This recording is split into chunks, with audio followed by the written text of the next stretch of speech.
আসসালামু আলাইকুম রহমতুল্লাহ বারকাত। আলহামদুলিল্লাহ ওয়াহদা ওয়াসসালাতু ওয়াসসালামু আলা মাল্লা নবিয়্যা বা'দা। প্রিয় দর্শক ও শ্রোতা, আল্লাহ সুবহানাহু তাআলার সৃষ্টির অন্যতম এক রহস্য হচ্ছে আল্লাহ একদিন এই আসমান, জমিন, এই পৃথিবী সবকিছু ধ্বংস করে দিবেন। কুল্লু মান আলাইহা ফান ওয়া ইয়াবকা রাব্বিকা যুল জালালি ওয়াল ইকরাম।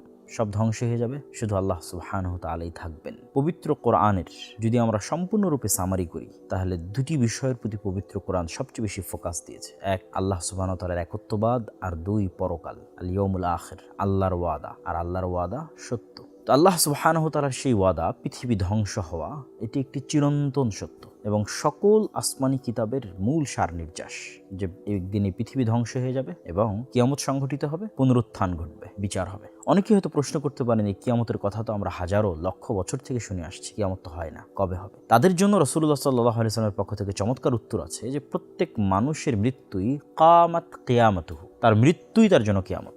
তো যত মানুষ পৃথিবী থেকে চলে গেছে তাদের কিয়ামত কিন্তু অলরেডি সংঘটিত হয়ে গেছে। আমরাও যেদিন মারা যাব সেই দিন আসলে আমাদের কিয়ামত সংঘটিত হবে। কেন? আমরা তো পরকালের জগতে যাত্রা শুরু করে দিব। কবরের জগৎ, বারজাখী জগৎ, গায়েবের যে জগৎ, পরকালের যে জগৎ, সেটার উদ্দেশ্যে আমাদের যাত্রা শুরু হয়ে যাবে। হ্যাঁ, সামগ্রিক অর্থে আসমান জমিনের যে ধ্বংস, সূর্য নক্ষত্রের যে ভেঙে পড়া, যেগুলোর বর্ণনা আল্লাহ বিভিন্ন সূরায় দিয়েছেন, সামাউ ফাতারাত, ওয়াইদাল কাওয়াকিব তাসারাত, ওয়াইদাল বিহার ফুজ্জিরাত, ওয়াইদাল কুবুর বু'থিরাত, অথবা সূরা কারিয়ার মধ্যে বলছেন আল কারিআতু মাল কারিআহ ওয়া মা আদরাকা মাল কারিআহ ইয়াওমা ইয়াকুনুন নাসু কাল ফারাশিল মাবথুথ ওয়া তাকুনুল জিবালু কাল ইহনিল মানফুশ, অথবা সূরা জিলজালের মধ্যে বলছেন ইযা যুলজিলাতিল আরযু জিলজালাহা ওয়া আখরাজাতিল আরযু আথকালাহা। এই যে ভয়ঙ্কর দৃশ্যগুলো, যে আসমান, সূর্য, নক্ষত্র, চন্দ্র ভেঙে চূর্ণ বিচূর্ণ হয়ে যাবে, হিমালয়ের মতো পাহাড় ধ্বনিত তুলার ন্যায় আকাশে উড়বে, মানুষ পঙ্গপালের মতো হয়ে যাবে, এই ঘটনাগুলো ঘটবে। এগুলো আমরা চোখে দেখি অথবা না দেখি, কিন্তু এই ঘটনাগুলো ঘটার পূর্বে পৃথিবীর ইতিহাসের সবচেয়ে ভয়ঙ্কর ফিতনা দেখা দিবে। যেই ফিতনা আদম আলাইহিসসালাতু ওয়াসসালাম যখন জান্নাতে ইবলিসের ফিতনায় পা দিয়েছিলেন, আল্লাহ যেই গাছকে নিষিদ্ধ করেছিলেন সেই গাছের নিকটে যাওয়ার যে প্ররোচনা, ওইটাও তো একটা ফিতনা। যেই ফিতনায় হাবিল এবং কাবিল পড়েছিল, সেটাও একটা ফিতনা। যেই ফিতনায় কওমে নূহ পড়েছিল শিরকের ফিতনা, যেই ফিতনায় কওমে লূত পড়েছিল জেনার ফিতনা, এগুলো সকল ফিতনার চাইতে ভয়াবহ ফিতনা। যে ফিতনা সম্পর্কে পৃথিবীর সকল নবী এবং রাসূল সতর্ক করে গেছেন, সেটি হচ্ছে দাজ্জালের ফিতনা।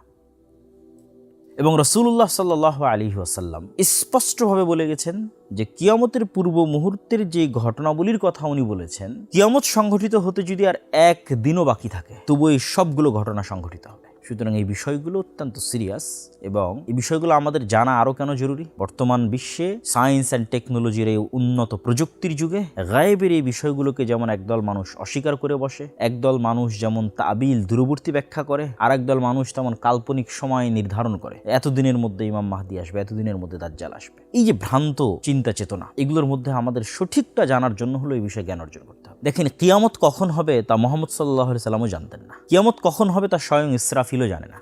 যদি ইসরাফিল জানতো যে অমুক সালের এত তারিখে এতটার সময় কিয়ামত হবে, তাহলে ইসরাফিল তার সজাগ অবস্থায় বাঁশিতে ফু দেওয়ার জন্য প্রস্তুত থাকতো না। ও যেই দিন রেস্টে বিশ্রামে থাকতো, যেই দিন দেওয়ার দরকার হতো সেই দিন দিত। কিন্তু সে 24 ঘন্টা প্রস্তুত আছে যে কখন আল্লাহ বলেন বাঁশিতে ফু দেওয়ার জন্য। মানে সেও জানে না যে আসলে কখন আল্লাহ বলবেন। সুতরাং এটা নির্ধারণ করা যে অমুক দিন এতদিনের মধ্যে, এটা না আল্লাহ সুবহানাহু ওয়া তাআলা কোরআনে করেছেন, না তার রাসূল হাদিসের মধ্যে করেছে। সবাই কি বর্ণনা করেছে? আলামত এবং চিহ্ন। তো এই আলামত এবং চিহ্নগুলো নিয়ে আজকে কেন আমরা আলোচনা করছি? আজকে আলোচনা করার প্রেক্ষাপটটা যদি আমরা বুঝি, আমি আপনাদের একটু দেখাই।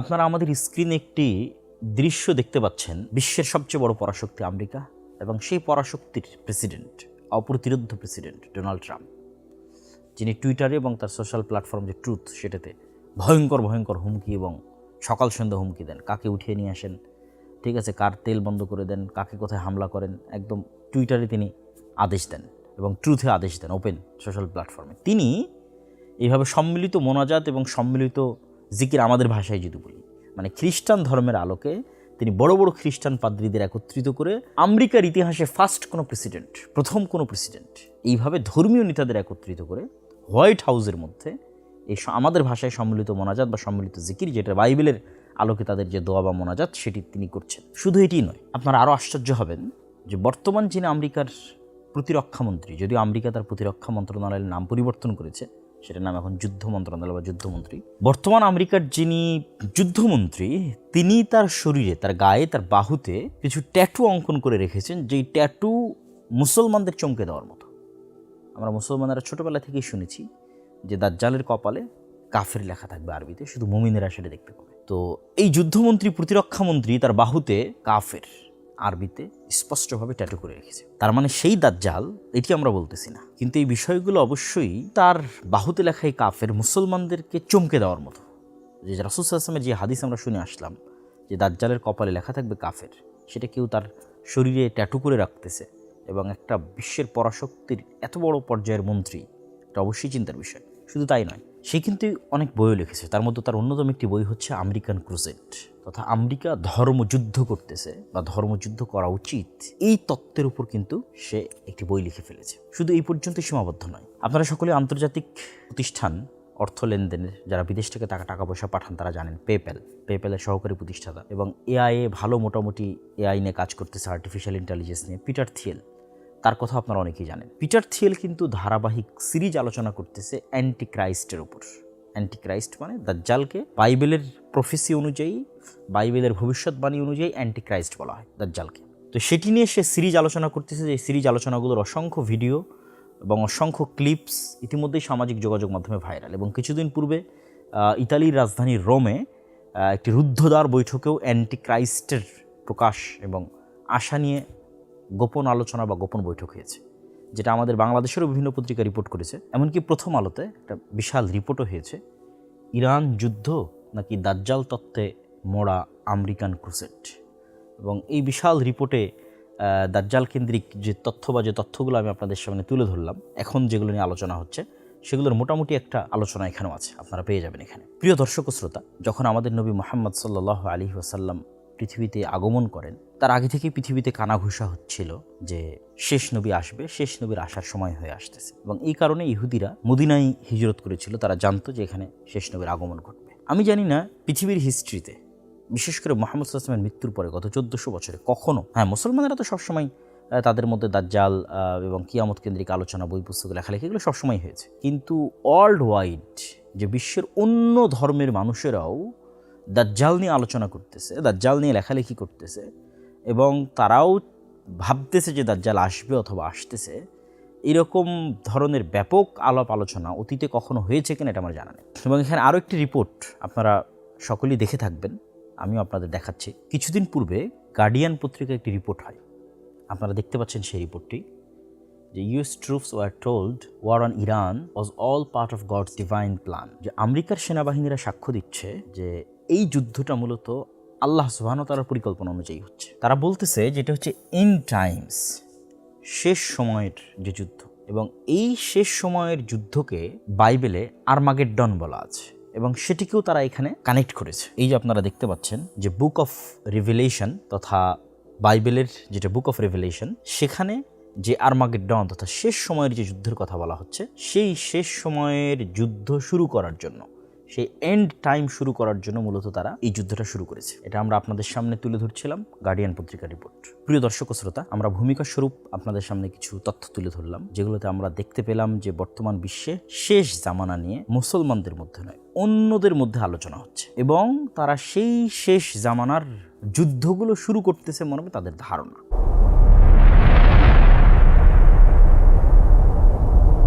তো সেক্ষেত্রে এখানে একটা কমন বিষয়, 3 আসমানি ধর্ম বা 3 আব্রাহামিক রিলিজিয়নের মধ্যে একটি কমন বিষয় আছে, সেটি যে কিয়ামতের পূর্ব মুহূর্তে মাসিহা আসবে এবং all are waiting for a Messiah. Christian are waiting, Jewish are waiting, Muslims are waiting, Shia Muslims also, they are also waiting. সবাই মাসিহার অপেক্ষা করতেছে। মাসিহা মানে হচ্ছে যিনি উদ্ধার করে, আরবিতে মাসিহ মানে যিনি উদ্ধার করে বিপদ থেকে। তো ঈসা আলাইহিস সালাতু ওয়াস সালামও মাসিহ, দাজ্জালও মাসিহ, মাসিহ দাজ্জাল, ঈসা মাসিহ। আমরাও কিন্তু আমাদের আরবিতে আমাদের দোয়ার মধ্যেও ঈসা আলাইহিস সালাতু ওয়াস সালামকে ঈসা মাসিহ এবং দাজ্জালকে মাসিহ দাজ্জাল, মাসিহ বলেই সম্বোধন করা হয়েছে। তথা শেষ জামানায় বিপদ থেকে উদ্ধার করবে এরকম একজন ব্যক্তি আসবে, সেটার অপেক্ষায় খ্রিস্টানেরাও, সেটার অপেক্ষায় ইহুদিরাও, সেটার অপেক্ষায় মুসলমানেরাও। খ্রিস্টানদের সাথে মুসলমানদের আরেকটি যেটা বড় মিল, সেটা হচ্ছে খ্রিস্টানেরাও বিশ্বাস করে ঈসা আলাইহিস সালাতু ওয়াস সালাম দ্বিতীয়বার পৃথিবীতে আসবেন, মুসলমানেরাও বিশ্বাস করে ঈসা আলাইহিস সালাতু ওয়াস সালাম দ্বিতীয়বার পৃথিবীতে আসবেন। যদিও খ্রিস্টানেরা বিশ্বাস করে যে ঈসা আলাইহিস সালাতু ওয়াস সালাম মৃত্যুবরণ করেছেন, আর মুসলমানেরা বিশ্বাস করে ঈসা আলাইহিস সালাতু ওয়াস সালাম জীবিত অবস্থায় তাকে আকাশে উঠিয়ে নেওয়া হয়েছে। এবং এখানে আরও একটি মজার বিষয়, সেটি হচ্ছে যেখানে ইহুদিদের বিশ্বাস অনুযায়ী মারিয়াম আলাইহিস সালাতু ওয়াস সালাম একজন খারাপ মহিলা, নাউজুবিল্লাহ, এবং তার সন্তান অবৈধ সন্তান, নাউজুবিল্লাহ, এবং তারাই তাকে হত্যা করেছে। ইহুদিরাও বিশ্বাস করে তারা সাকসেসফুল ঈসা আলাইহিস সালামকে হত্যা করেছে। এবং খ্রিস্টানেরা যেখানে বিশ্বাস করে যে তিনি তাদের নবী এবং পবিত্র, সেখানে তাদের নবীর হত্যাকারী এবং তাদের নবীর মায়ের প্রতি অপবাদ দানকারী এবং তাদের নবীকে অবৈধ সন্তান ঘোষণাকারী যে সম্প্রদায় ইহুদি, তাদের প্রতি তাদের যে পরিমাণ শত্রুতা হওয়া উচিত সেটি কিন্তু আমরা এখন দেখছি না। যেটি কিন্তু হিস্ট্রি বলে যে তাদের মধ্যে শত্রুতা সবচেয়ে বেশি ছিল। কিন্তু হিস্ট্রিতে প্রথমবারের মতো এত বড় বিশ্বাসগত বৈপরীত্য থাকার পরেও তাদের যে একতা, এটার কারণে আধুনিক অনেক বিশ্লেষক বিশ্লেষণ করেছেন যে এটার পিছনেও এক প্রকার খ্রিস্টান, যাদেরকে বলা হয় ইভ্যাঞ্জেলিক্যাল খ্রিস্টিয়ান বা জায়নিস্ট খ্রিস্টিয়ান। ইভ্যাঞ্জেলিক্যাল মানে ইঞ্জিল কেন্দ্রিক, ইঞ্জিলকে ইংরেজিতে ইভাঞ্জেল বলে, ইঞ্জিল কেন্দ্রিক তথা বাইবেল কেন্দ্রিক, বাইবেলের প্রতি ফোকাস দেয়, এরকম যারা খ্রিস্টান, আপনি এটা নিয়ে সার্চ দিতে পারেন, রিসার্চ করতে পারেন। আমরাও আপনাদেরকে স্ক্রিনে দেখাচ্ছি যে তাদের বিশ্বাস হচ্ছে জেরুজালেমে যতক্ষণ থার্ড টেম্পল তৈরি না হচ্ছে ততক্ষণ বাইবেলিক্যাল প্রফেসি পূরণ হবে না। এবং বাইবেলিক্যাল প্রফেসি অর্থাৎ বাইবেলের বলা ভবিষ্যৎবাণী তখনই পূরণ হবে যখন জেরুজালেমে থার্ড টেম্পল তৈরি হবে এবং সকল ইহুদিরা জেরুজালেমে একত্রিত হবে, এবং তখনই এন্টিক্রাইস্ট বের হবে, এবং এন্টিক্রাইস্ট বের হলেই ঈসা আলাইহিস সালাম পুনরায় পৃথিবীতে নেমে আসবেন। সুতরাং আমরা যদি ঈসা আলাইহিস সালামকে পুনরায় পৃথিবীতে নামিয়ে আনতে চাই, তাহলে আমাদেরকে ইহুদিদেরকে সাপোর্ট করতে হবে জেরুজালেমে একত্রিত হওয়ার জন্য। এটা একদল খ্রিস্টানদের বিশ্বাস। তাহলে আজকের ইসরায়েলের সাথে তাদের যে সহযোগিতা, এটার যেমন পলিটিক্যাল অনেক কারণ আছে, এটার যেমন আরও ভূ রাজনৈতিক প্রেক্ষাপটের যে বিশ্লেষণগুলো আছে যেগুলো আমরা জানি, তার পাশাপাশি এই ধর্মীয় প্রেক্ষাপটটিও কিছুটা ভূমিকা রাখে, যা এখন আরও বেশি আলোচিত হচ্ছে, আরও বেশি চর্চিত হচ্ছে, যে কেন তারা চায় যে জেরুজালেম ইহুদের একত্রিত হোক, জেরুজালেমকে ইসরায়েলের রাজধানী করা হোক, মসজিদ আকসা ভেঙে দিয়ে থার্ড টেম্পল তৈরি করা হোক। কেননা তারা দ্রুত ঈসা আলাইহিস সালামকে পৃথিবীতে ফেরত নিয়ে আসতে চাচ্ছে, দ্রুত দাজ্জালকে পৃথিবীতে নিয়ে আসতে চাচ্ছে, অ্যান্টিক্রাইস্টকে। তো এই সার্বিক বিষয়গুলো আমার কাছে মনে হয়েছে যে অতীতে কখনো এত ব্যাপকভাবে বৈশ্বিক রাজনীতিতে অ্যান্টিক্রাইস্ট, দাজ্জাল, ঈসা আলাইহিস সালামের ফেরত আসা এবং আরমাগেড্ডন, বালমাল হামাল কুবরা, শেষ জামানার যুদ্ধ, এগুলো এত ব্যাপকভাবে আলোচিত হয়নি। মুসলমানদের মধ্যে আলোচিত হলেও বিশ্বব্যাপী আলোচিত হয়নি, কিন্তু এখন বিশ্বব্যাপী আলোচিত হচ্ছে, যা আমি আপনাদের সামনে তুলে ধরলাম। সুতরাং এই বিষয়গুলো সম্পর্কে আমাদের নবী মুহাম্মদ সাল্লাল্লাহু আলাইহি সাল্লাম কী বলতেন, কী বলেছেন এবং সেগুলোর সঠিক ব্যাখ্যা কী হতে পারে তা আমাদের জানা অতীব জরুরি। তাই চলুন আমরা শুরু করি শেষ জামানা সম্পর্কে রাসূলুল্লাহ সাল্লাল্লাহু আলাইহি সাল্লামের বলা সেই সমস্ত আল মালাহিমুল কুবরা বা আল মালহামা, ভয়ঙ্কর ফিতনা এবং ভয়ঙ্কর যুদ্ধের যে বিবরণীগুলো, সেগুলো কোনটার পর কোনটা কিভাবে সংঘটিত হতে থাকবে এবং দৃশ্যপটগুলো কিভাবে পরিবর্তন হবে এবং সেটার সামারি, সার নির্যাস কি, আমরা জানার চেষ্টা করি।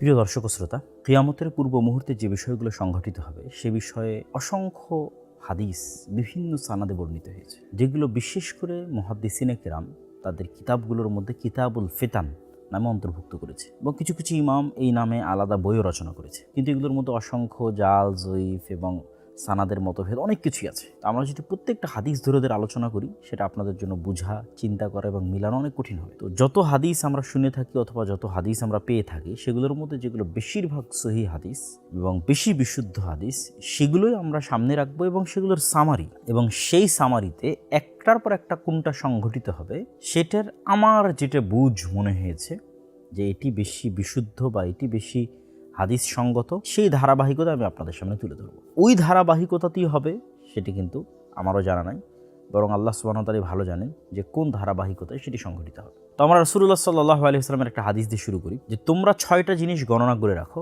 কিয়ামত পর্যন্ত। তার মধ্যে 1 নাম্বার হচ্ছে মাউতি, আমার মৃত্যু। তো রাসূলুল্লাহ সাল্লাল্লাহু আলাইহি ওয়াসাল্লামের মৃত্যু ইটসেলফ কিয়ামতের সবচেয়ে বড় আলামত। কেন অতীতে যখন কোনো নবীর মৃত্যু হতো তখন মানুষ আরেক নবীর অপেক্ষা করত, আর যেহেতু মুহাম্মদ সাল্লাল্লাহু আলাইহি ওয়াসাল্লাম শেষ নবী, সেহেতু মুহাম্মদ সাল্লাল্লাহু আলাইহি ওয়াসাল্লামের মৃত্যুর পরে কি আমরা আরেক নবীর অপেক্ষা করব না কিয়ামতের অপেক্ষা করব?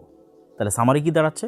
মুহাম্মদ সাল্লাল্লাহু আলাইহি ওয়াসাল্লামের মৃত্যুর পরেই কিয়ামত, মুহাম্মদ সাল্লাল্লাহু আলাইহি ওয়াসাল্লামের মৃত্যুর পরেই কিয়ামত।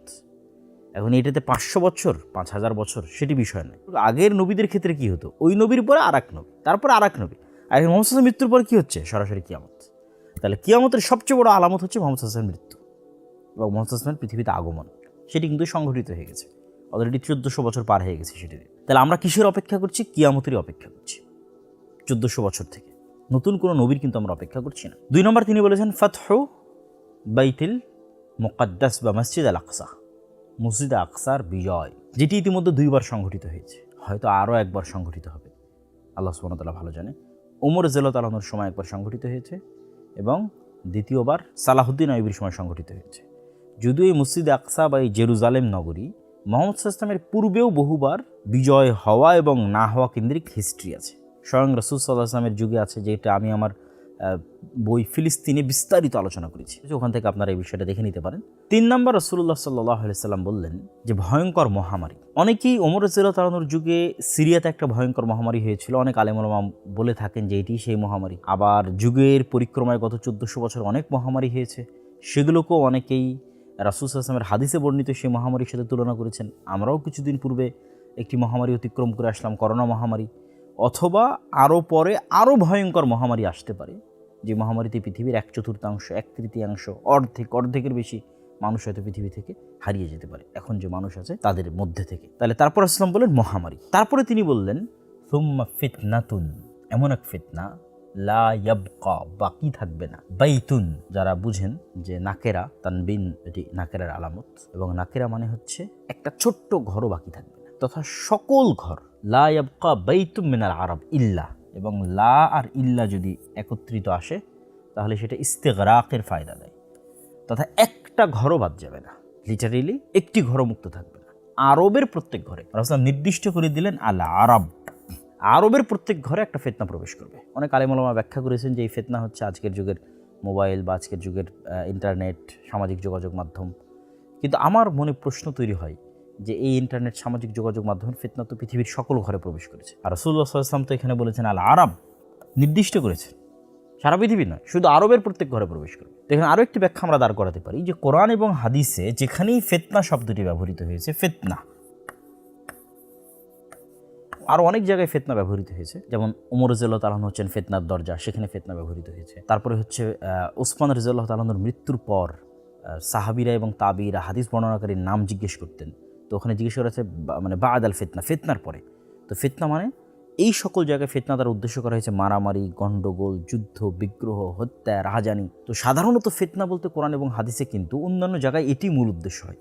তো আমরা যদি ফিতনা দ্বারা সেটি মূল উদ্দেশ্য নেই, যে হত্যা, মারামারি, রাহাজানি, খুন খারাপি, তাহলে এমন এক যুদ্ধ অথবা গৃহযুদ্ধ অথবা মারামারি সংগঠিত হবে যেটাতে আরবের প্রত্যেক ঘর যুক্ত হয়ে যাবে। এটিও একটি খুবই অন্যতম একটি কিয়ামতের আলামতগুলোর অন্তর্ভুক্ত, এবং এই আলামতের সাথে কানেক্টেড আরও কিছু হাদিস আছে। রাসূলুল্লাহ সাল্লাল্লাহু আলাইহি ওয়াসাল্লাম অন্য এক হাদিসে বলেছেন, অচিরেই ফোরাত নদীর মধ্যে থেকে এমন এক স্বর্ণের পাহাড় বের হবে, যেই স্বর্ণ ভাগাভাগি কেন্দ্রিক এক ভয়ঙ্কর মারামারিতে সকল আরব সম্পৃক্ত হয়ে যাবে। আপনারা দেখতে পাচ্ছেন যে ইরাকের অন্তর্গত ইউফ্রেটিস বা ফোরাত নদী, এই ফোরাত নদী সম্পর্কে রাসূলুল্লাহ সাল্লাল্লাহু আলাইহি ওয়াসাল্লাম এই ভবিষ্যৎবাণীটি করেছেন ইরাকের ফোরাত নদী সংক্রান্ত।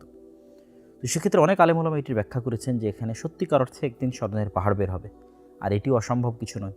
আজ থেকে 100 বছর 200 বছর আগে কে জানতো মাটির নিচ থেকে তেলের খনি বের হবে, গ্যাসের খনি বের হবে?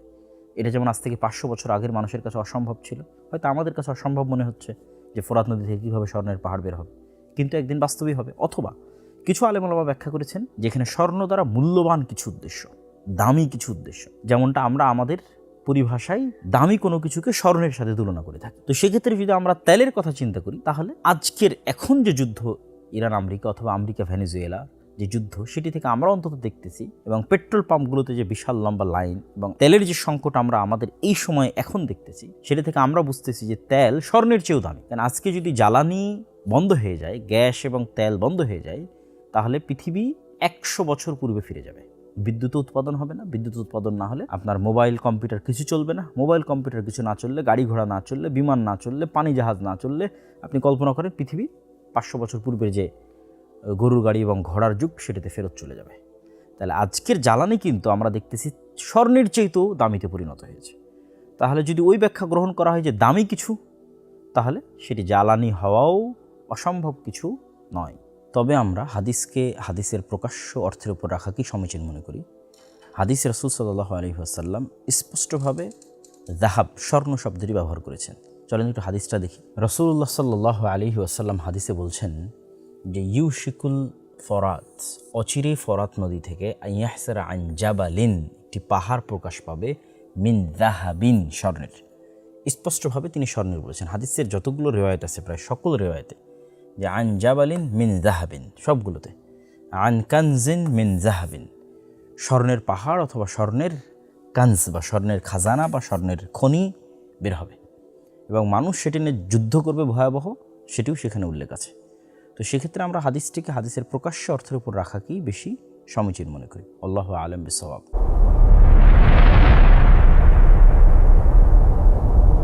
তো সেক্ষেত্রে এমন এক যুদ্ধ, যেই যুদ্ধে সকল আরব জড়িত হয়ে যাবে, এটির কথা রাসূলুল্লাহ সাল্লাল্লাহু আলাইহি ওয়াসাল্লাম বলছেন। তারপর রাসূলুল্লাহ সাল্লাল্লাহু আলাইহি ওয়াসাল্লাম বললেন, হুদনাতুন। হুদনাতুন শব্দের অর্থ হচ্ছে চুক্তি। বাইনাকুম, তোমাদের মধ্যে, ওয়া বাইনা বানিল আসফার। এই বানিল আসফারের জায়গায় কিছু কিছু রিওয়ায়াতে রোম বা অন্য কিছু বর্ণনায় রোমানদের সাথে কিছু চুক্তি মুসলমানদের হবে। আর আসফার শব্দের অর্থ হচ্ছে হলদেটে সাদা বর্ণ, যাদের গায়ের রং তথা সাদা চামড়ার আমরা যাদেরকে বলি, ঠিক আছে, তাদের সাথে তোমাদের একটা চুক্তি হবে। এখানে রোম দ্বারা আসলে কোন রোম উদ্দেশ্য, এটি নিয়েও কিছু মতভেদ আছে। রাসূলুল্লাহ সাল্লাল্লাহু আলাইহি ওয়াসাল্লাম যখন এই হাদিস শোনাচ্ছেন যে তোমাদের মধ্যে এবং রোমানদের মধ্যে একটি চুক্তি হবে, ওই সময়ে রোমান, বাইজেন্টাইন রোমান এম্পায়ারের কেন্দ্রস্থল বা রাজধানী ছিল আজকের তুরস্কের ইস্তাম্বুল। আমরা আপনাদেরকে দেখাচ্ছি, দুই দিকে সাগর এবং মধ্যে অন্যতম একটি উন্নত নগরী, যেটিকে আরবিতে বলা হয়েছে কুস্তুনতুনিয়া,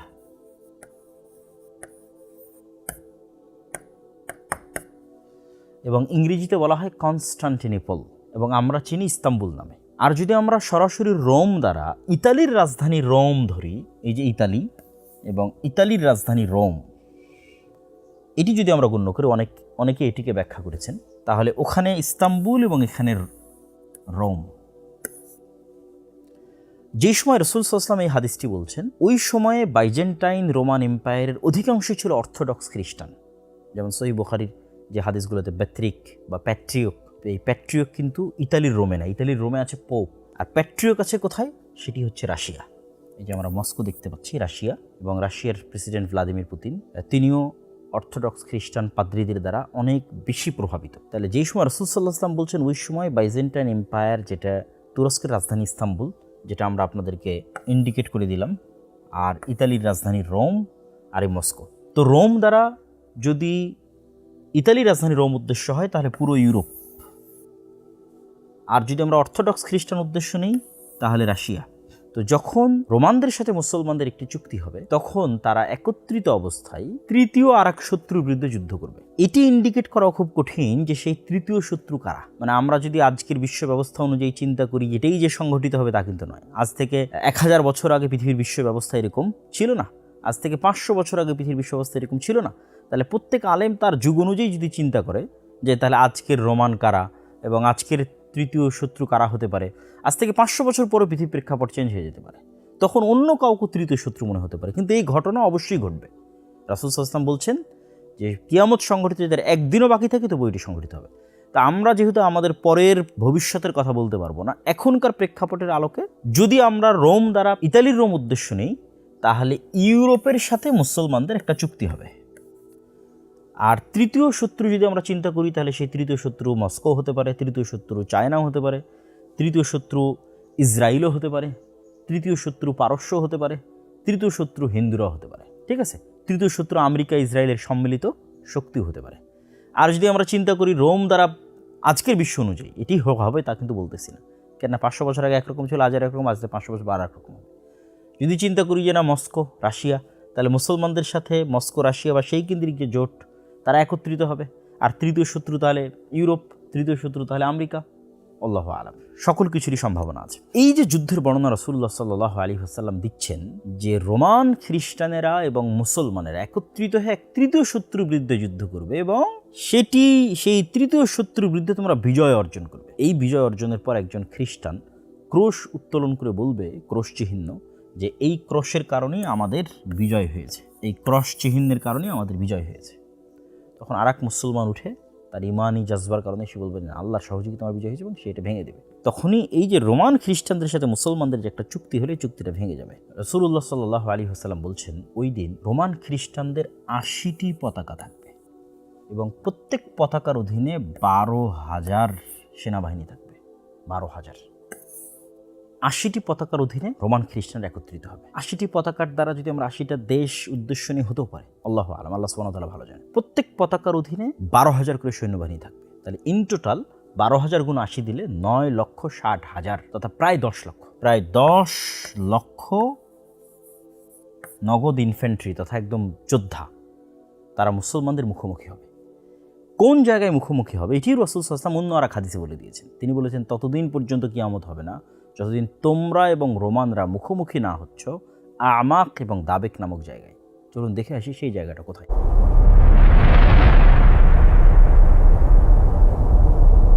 রাসূলুল্লাহ সাল্লাল্লাহু আলাইহি ওয়াসাল্লাম যে আমাক এবং দাবেক নামক দুটি জায়গার কথা উল্লেখ করেছেন, যে বেদাবেক বে আমাক ও বেদাবেক, বেদাবেক ও বে আমাক।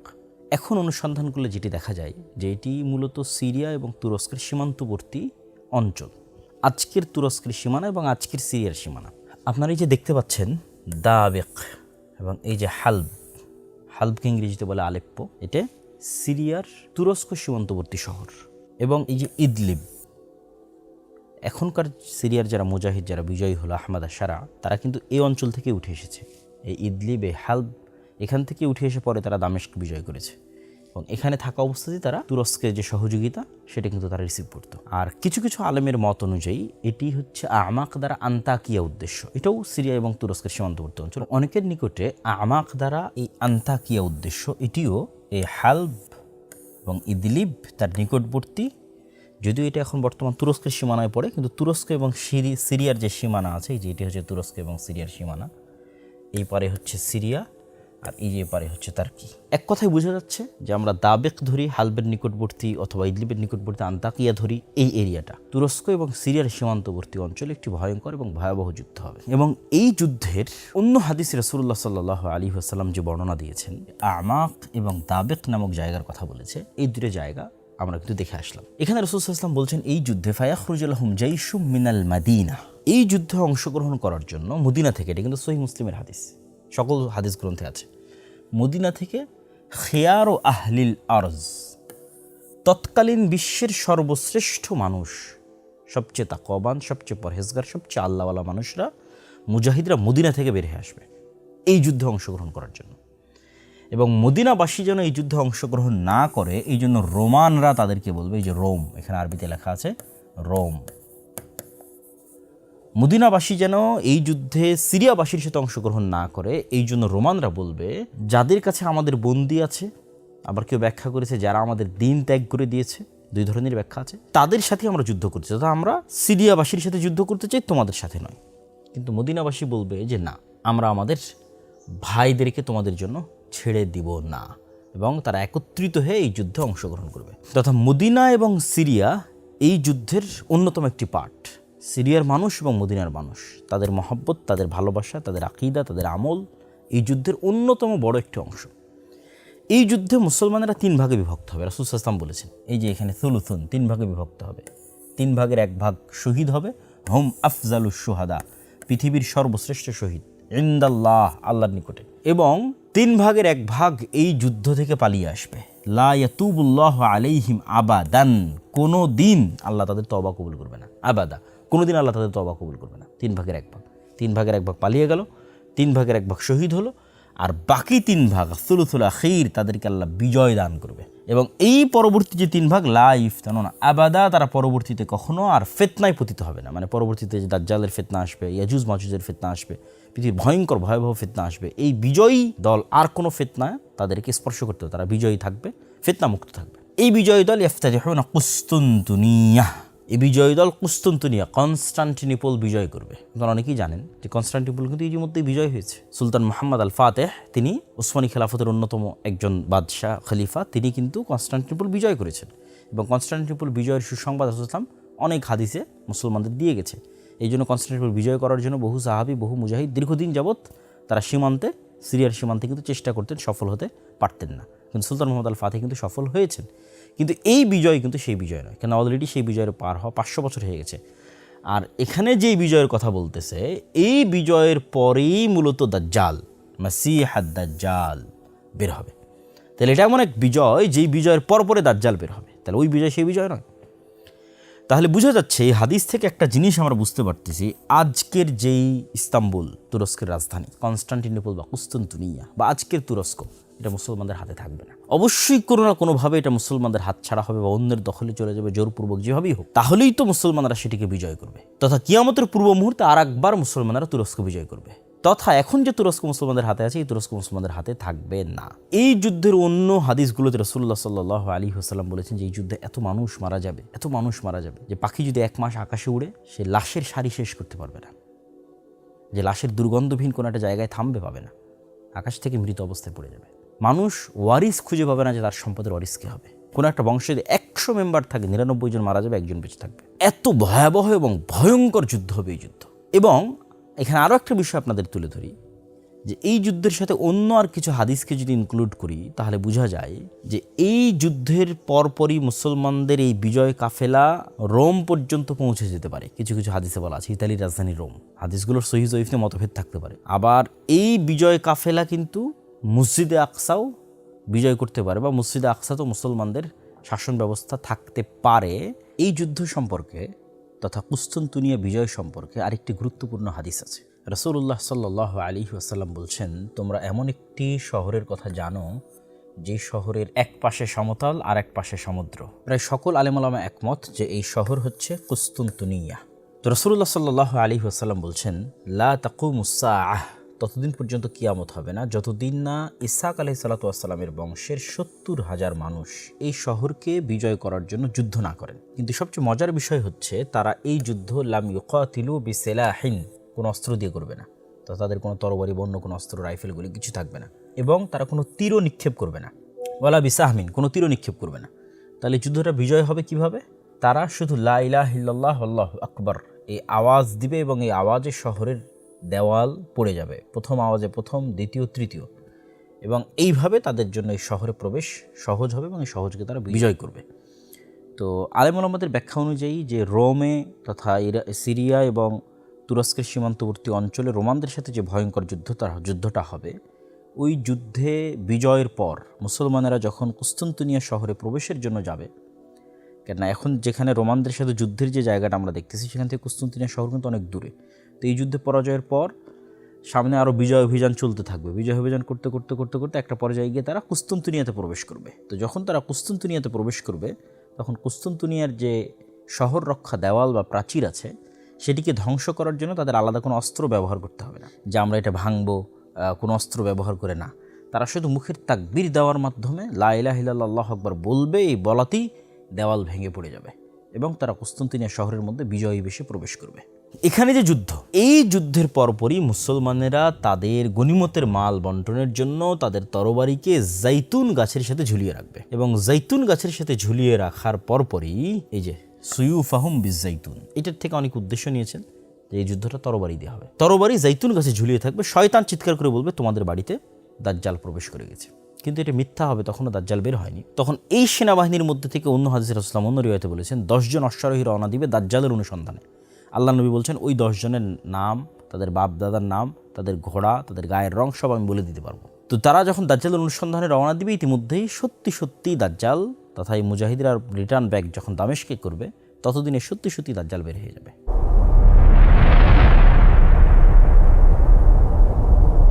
প্রিয় দর্শক ও শ্রোতা, দাজ্জালের এই জায়গায় আমরা একটু দাজ্জাল সম্পর্কে জানা দরকার। আমি দাজ্জাল সম্পর্কে 2টা হাদিস ব্যাখ্যা সহ আপনাদের সামনে তুলে ধরতে চাই। তার মধ্যে প্রথম হাদিসটা সবচেয়ে বিখ্যাত, তামিম আদ-দারির হাদিস। যদিও এই হাদিস নিয়ে নাস্তিকরা অসংখ্য প্রশ্ন উত্থাপন করে, আমরা সেগুলোরও উত্তর দেওয়ার চেষ্টা করবো ইনশাআল্লাহ। কিন্তু হাদিসটির বিশুদ্ধতা নিয়ে কোনো সন্দেহ নেই। ইমাম বুখারী থেকে শুরু করে ইমাম মুসলিম থেকে শুরু করে বিশ্বের সকল মুহাদ্দিস এই হাদিসকে সহিহ বলেছেন। তামিম আদ-দারি নামক একজন জনৈক সাহাবী, তিনি রাসূলুল্লাহ সাল্লাল্লাহু আলাইহি ওয়াসাল্লামের নিকটে এসে তার সাথে দাজ্জালের যে সাক্ষাতের এক ব্যতিক্রম বর্ণনা, সে ব্যতিক্রম বর্ণনাতে তুলে ধরেছেন। সে ব্যতিক্রম বর্ণনা শুরু হয়, তারা একটি সামুদ্রিক নৌকায় আরোহণ করে, প্রায় 30 জন মানুষ সহ 30 জন মানুষ সহ একটি সামুদ্রিক নৌকায় আরোহণ করে। সামুদ্রিক নৌকায় আরোহণ করার পর শাহরান, প্রায় 1 মাস লাইবা বিহিমুল মাউজ, ঝড় বৃষ্টি তুফানের কারণে যে আকাশে তারা এবং চাঁদ দেখে তারা যে দিক ঠিক করতো এবং দিক ঠিক করে যে সফর করতো, এটা তাদের পক্ষে করা সম্ভব হয় না। তথা কোন দিকে নৌকা যাচ্ছে ঝড় বৃষ্টি এবং ঢেউয়ের তাণ্ডবে সেটা তারা বুঝতে পারতেছে না। 1 মাস পর যখন মোটামুটি একটু ঠান্ডা হলো, ঝড় বৃষ্টি একটু কমে গেল, তখন তারা একটি দ্বীপে পৌঁছে গেল।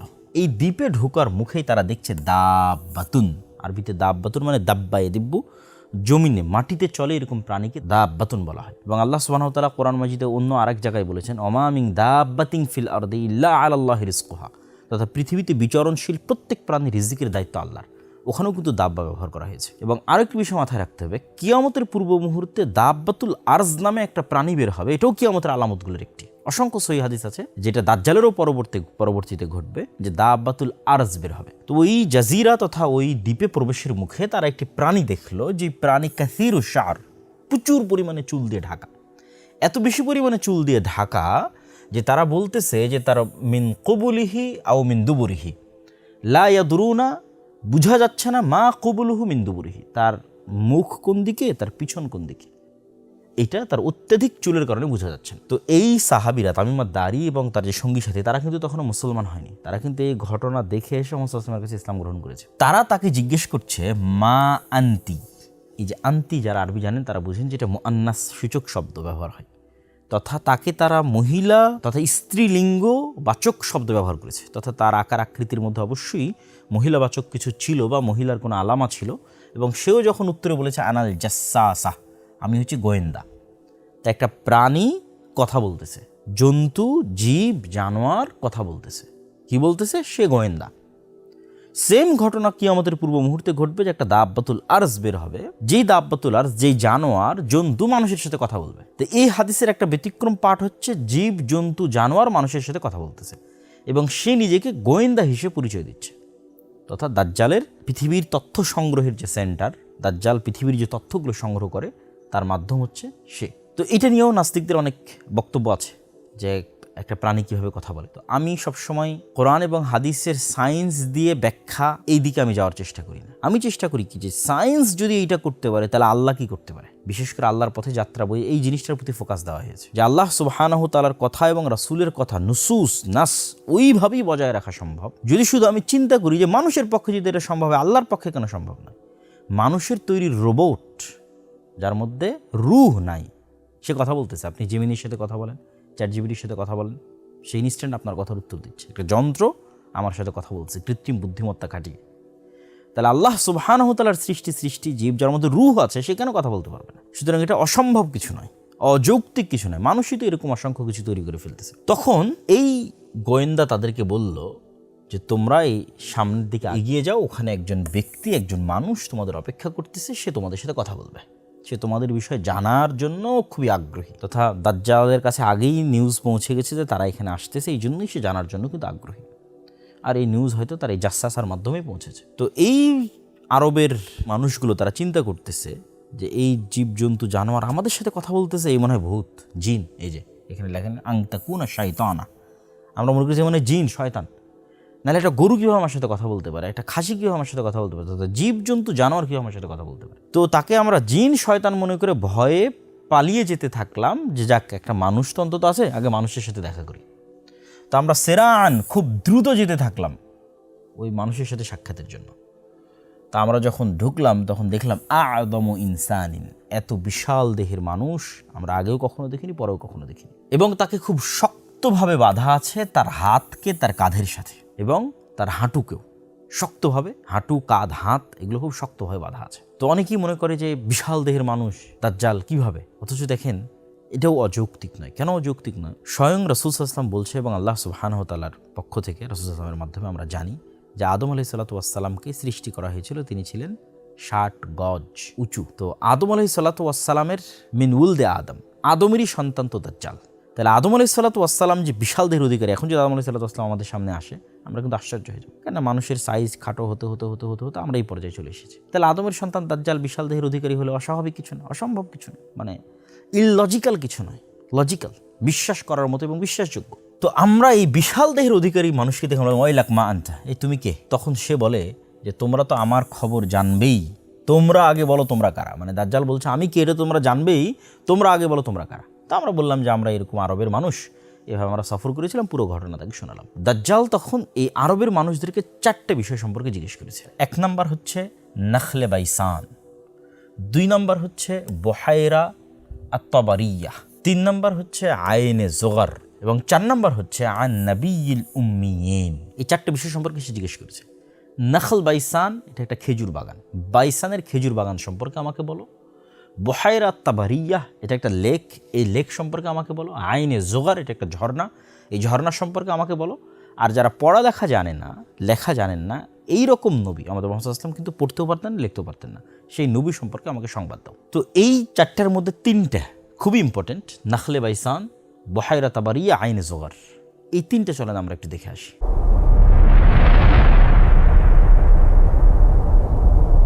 বহাইরা তাবারিয়াকে লেক অফ টাইবেরিয়া অথবা ইংরেজিতে সি অফ গ্যালিলি বলা হয়। এটা বর্তমানে ইসরায়েলের সীমানার অন্তর্ভুক্ত তথা অধিকৃত যে ফিলিস্তিন যেটা দখল করে রেখেছে ইসরায়েল তার নিজের সীমানার মধ্যে, তার মধ্যে অন্তর্ভুক্ত। এই যে আপনারা দেখতে পাচ্ছেন, এটি হচ্ছে সি অফ গ্যালিলি বা লেক অফ টাইবেরিয়া। এটি বর্তমানে ইসরায়েলের সীমানার অন্তর্ভুক্ত এবং এখান থেকে অতি নিকটে আপনারা দেখতে পাচ্ছেন বাইত শিয়ান। এই যে সি অফ গ্যালিলি, এই যে এটা পানি, এখান থেকে অতি নিকটে বাইত শিয়ান, যেটাকে আমরা বাইসান বলতেছি, নাখাল বাইসান, সেটাই হিব্রু ভাষায় বাইত শিয়ান। এটা ইসরায়েলের অন্যতম একটা শহর তথা এটাও ইসরায়েলের সীমানার অন্তর্ভুক্ত। এই লেক অফ টাইবেরিয়া বা সি অফ গ্যালিলি এটিও ইসরায়েলের সীমানার অন্তর্ভুক্ত। এবং সবচেয়ে মজার বিষয় হচ্ছে এই সি অফ গ্যালিলি বা লেক অফ টাইবেরিয়া, এটা বর্তমান বাইবেল অনুযায়ী এবং বাইবেলের যে প্রফেসি সেই অনুযায়ী খ্রিস্টানদের কাছে অতি পবিত্র একটি জায়গা। তারা বিশ্বাস করে যে ঈসা আলাইহিস সালাতু ওয়াস সালাম যত ধরনের মুজিজা দেখিয়েছেন, অন্ধকে ভালো করা, মৃত্যুকে জীবিত করা, যত রকমের মুজিজা, তার বেশিরভাগগুলোই তিনি এই সি অফ গ্যালিলির নিকটস্থ বা আশেপাশে দেখিয়েছেন বা এর উপরে দেখিয়েছেন।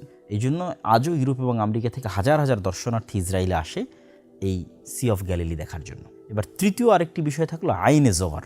এই যে এটি ডেড সি দেখতে পাচ্ছেন, লেখা আছে ডেড সি, আর এই যে দেখেন জোগার স্প্রিং, এই যে এই জায়গাটা ডেড সির একদম নিকটস্থ। এই যে আরবিতেও লেখা আছে আইনে জোগার তথা ডেড সির নিকটস্থ, এবং এইটা এখন জর্দান সীমানার মধ্যে পড়ে তথা জর্দানের এরিয়ার মধ্যে পড়ে, যদিও এই এরিয়াটা জর্দান এবং ইসরায়েলের যে সীমানা সেই সীমানার নিকটস্থ। বাইবেলের বর্ণনা অনুযায়ী খ্রিস্টানদের নিকট অতি পবিত্র। বাইবেলের বর্ণনা অনুযায়ী তারা মনে করে যে এই ডেড সি ধ্বংস হওয়ার পর লূত আলাইহিস সালাতু ওয়াস সালামকে যেই জায়গায় আশ্রয় দেওয়া হয়েছিল সেটা আইনে জোগারের পাশে। এই জন্য এই স্প্রিং অফ জোয়ার এটা তারা এখনও দেখতে যায়, ভ্রমণে যায়। আমরা দাজ্জালের প্রশ্ন করা যে তিনটে জায়গা দেখলাম, এই তিনটি প্রশ্ন করার পরেই কিন্তু দাজ্জাল একটি করে ভবিষ্যৎবাণী করেছে। সে বলছে যে এখন কি ওই খেজুরের বাগানে খেজুর হয়?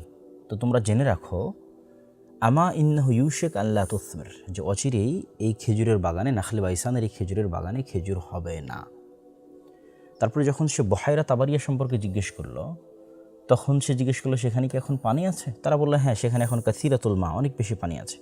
সে ভবিষ্যৎবাণী করলো অচিরেই এখানে এই পানি থাকবে না, এবং কাছাকাছি একই ধরনের ভবিষ্যৎবাণী সে আইনে জোগার বা স্প্রিং অফ জোয়ারের যে ঝর্ণা সেটি সম্পর্ক করে। তাহলে এই যে এক সিরিয়ালে, এবং এখানে দেখেন জেরুজালেম, জেরুজালেম মানে এখানে মসজিদে আকসা আছে, অর্থাৎ এই পুরো এরিয়াটার মধ্যেই দাজ্জাল যে তিনটা প্রশ্ন করেছে সেই তিনটা প্রশ্নের স্থান এই এরিয়াটার মধ্যে। এই যে জেরুজালেম, মসজিদে আকসা, ডেড সি, আইনে জোগার তথা স্প্রিং অফ জোয়ার, বাইত শিয়ান তথা নাখাল বাইসান, বহাইরা তাবারিয়া তথা সি অফ গ্যালিলি, তথা এই এরিয়ার মধ্যে থেকে এই প্রশ্নগুলো করা প্রমাণ করে যে এই জায়গা কেন্দ্রিকই অবশ্যই দাজ্জালের উত্থান বলেন অথবা দাজ্জালের হত্যা বলেন অথবা দাজ্জালের প্রতিষ্ঠা বলেন অথবা দাজ্জালের শাসন বলেন পরিচালিত হওয়ার একটি সম্ভাবনা আছে, অথবা এই জায়গা কেন্দ্রিকই কিয়ামতের পূর্ব মুহূর্তে সকল কিছু সংঘটিত হবে। এতে সন্দেহের বিন্দুমাত্র কোনো অবকাশ নাই।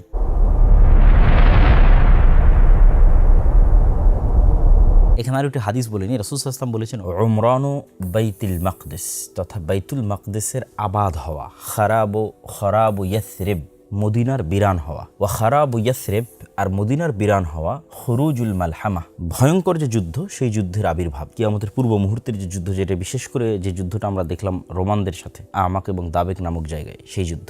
ওয়া খুরুজুল মালহামা আর ভয়ঙ্কর এই যুদ্ধের পরেই ফাতহুল কুস্তুনতুনিয়া তথা কনস্টান্টিনোপল বা ইস্তাম্বুল বিজয় হবে। ওয়াফাতহুল কুস্তুনতুনিয়া আর কনস্টান্টিনোপল বা ইস্তাম্বুল বিজয় হওয়ার পরই খরুজুদ দাজ্জাল বের হবে। তো এই যে ঘটনার ধারাক্রম, এই হাদিসটিও সহি একটি হাদিস। এই ঘটনার ধারাক্রমের যেটি প্রথম বাক্য, এটি নিয়েই আধুনিক যুগে অনেক আলোচনা হচ্ছে। কেউ কেউ এটির ব্যাখ্যা করেছে যে ওমরান বাইতুল মাকদিস মানে পলিটিক্যালি মসজিদে আকসা বা জেরুজালেম এটি একটি অ্যাক্টিভ সিটি শহর হবে। সেক্ষেত্রে আজকে যেমন আমরা দেখতেছি ইসরায়েল তার রাজধানী সেখানে নিয়ে যেতে চাচ্ছে, বা সারা বিশ্বের দৃষ্টি জেরুজালেমের প্রতি এবং ইহুদিদের সেটি একটি মূল লক্ষ্য এবং উদ্দেশ্য, খ্রিস্টানদের মূল লক্ষ্য উদ্দেশ্য। এটিকেও অনেকেই বলতেছে যে এটাই হচ্ছে ওমরান বাইতুল মাকদিস তথা গ্রেটার ইসরায়েল তৈরি হবে এবং গ্রেটার ইসরায়েলের রাজধানী হবে এটি।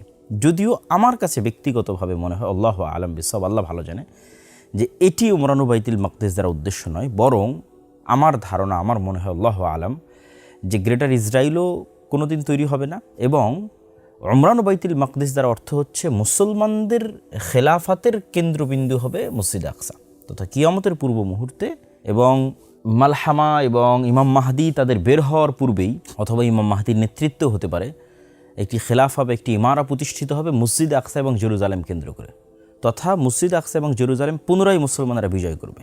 এটা দাজ্জাল এবং ঈসা আলাইহিস সালাম আসার পূর্বের কথাই আমি বলতেছি। তথা এখনকার যে অবস্থা সিচুয়েশন, এই সিচুয়েশন থাকবে না। এবং তখনই মুসলমানদের যেহেতু পলিটিক্যাল সেন্টার এক সময় ছিল মদিনা, তারপরে সেই পলিটিক্যাল সেন্টার আবু বকর, ওমর, ওসমান, আলী, ওসমান রাদিয়াল্লাহু পর্যন্ত পলিটিক্যাল সেন্টার ছিল মদিনা, তারপরে সে পলিটিক্যাল সেন্টার চলে গেছে কুফা, কুফা হয়ে বাগদাদ, বাগদাদ হয়ে কুফা হয়ে দেমাশক, দেমাশক হয়ে বাগদাদ, এবং বাগদাদ হয়ে ইস্তাম্বুলের রাজধানী, তুরস্কের রাজধানী ইস্তাম্বুল। এগুলি মোটামুটি বড় মুসলমানদের পলিটিক্যাল হিস্ট্রিতে বড় রাজনৈতিক রাজধানী ছিল। কিন্তু কখনো জেরুজালেম মুসলমানদের পলিটিক্যাল হিস্ট্রিতে কেন্দ্রীয় ভূমিকায় ছিল না। তো অচিরে একটা সময় আসবে যখন মুসলমানদেরই ক্ষমতার কেন্দ্রীয় ক্ষমতায় কেন্দ্রস্থলে থাকবে জেরুজালেম বা মসজিদ আকসা, এবং মুসলমানদের ব্যাপক আকারে আবাদি ওই মসজিদ আকসা কেন্দ্রিক হওয়ায়, মুসলমানদের ফোকাস ব্যাপকভাবে মসজিদ আকসা কেন্দ্রিক হওয়ায় হয়তো মদিনা বিরান হয়ে যেতে পারে। আল্লাহু আলাম। এই হাদিসের অর্থ কিভাবে বাস্তবায়ন হবে, কোনটা সঠিক, সেটির ব্যাখ্যা আল্লাহ সুবহানাহু ওয়া তাআলা ভালো জানেন।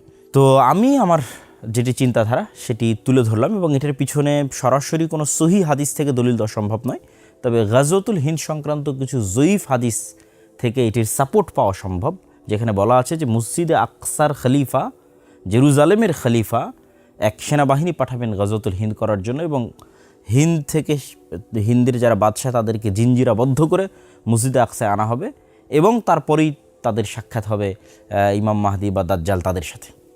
তো সেখানে বলা আছে যে মসজিদে আকসা থেকে এই সেনাবাহিনী রওনা দিবে, তথা বোঝা যাচ্ছে যে মসজিদে আকসা তারও আগে, তথা ঈসা আলাইহিস সালাম আসার পূর্বেই, দাজ্জাল আসার পূর্বেই মসজিদে আকসা মুসলমানরা বিজয় করবে। আল্লাহু আলাম। এবং এটার আরেকটি আমরা চিন্তা চেতনা নিতে পারি যে মাসিহ তখনই হয় যখন বিপদ থেকে উদ্ধারকারী হয়। তাহলে প্রথম মাসিহ হচ্ছে মাসিহাদ দাজ্জাল। সে কাদেরকে বিপদ থেকে উদ্ধার করবে? ইহুদিদেরকে বিপদ থেকে উদ্ধার করবে। তো ইহুদিরা যদি বিপদে না পড়ে, মাসিহাদ দাজ্জাল কেমনে তাদের বিপদ থেকে উদ্ধারকারী হবে? আর সেকেন্ড মাসিহকে ঈসা মাসিহ, সে কাদেরকে বিপদ থেকে উদ্ধার করবে? উম্মতে মুহাম্মাদীকেও বিপদ থেকে উদ্ধার করবে। উম্মতে মুহাম্মাদীরা তখন কার বিপদে থাকবে? দাজ্জালের বিপদে থাকবে, কেন তখন সকল ক্ষমতা, সকল পাওয়ার দাজ্জালের হাতে। আরও একটি পয়েন্ট আপনাদের মাথায় নিতে হবে যে দাজ্জাল রাগান্বিত অবস্থায় বের হবে। তথা দাজ্জাল যখন দেখবে যে মুসলমানদের বিজয়ের পর বিজয়, কোনো মতেই মুসলমানদের বিজয় থামানো যাচ্ছে না, রোমে বিজয়, কুস্তুনতুনিয়া বিজয়, তারপরে মসজিদে আকসা বিজয়, ভারত বিজয়, বিজয়ের পর বিজয়, এগুলো আগেই হবে। এবং দেখা যাচ্ছে জেরুজালেম থেকে ইহুদিরা বিতাড়িত, তাদের থাকার কোনো জায়গা নাই। ইসরায়েল থেকে বিতাড়িত, তাদের থাকার কোনো জায়গা নেই, তারা বিপদগ্রস্ত অবস্থায় আসপাহানে আশ্রয় নিয়ে আছে। তখন দাজ্জাল রাগান্বিত অবস্থায় বের হবে এবং ইহুদিদের মাসিহা হিসেবে বের হবে। যাতে ইহুদিদের বিপদগ্রস্ত অবস্থা তৈরি হলে দাজ্জাল বের হবে। এটা আমার আন্ডারস্ট্যান্ডিং। আল্লাহু আ'লাম বিসসাওয়াব। আল্লাহ সুবহানাহু ওয়া তাআলা ভালো জানেন।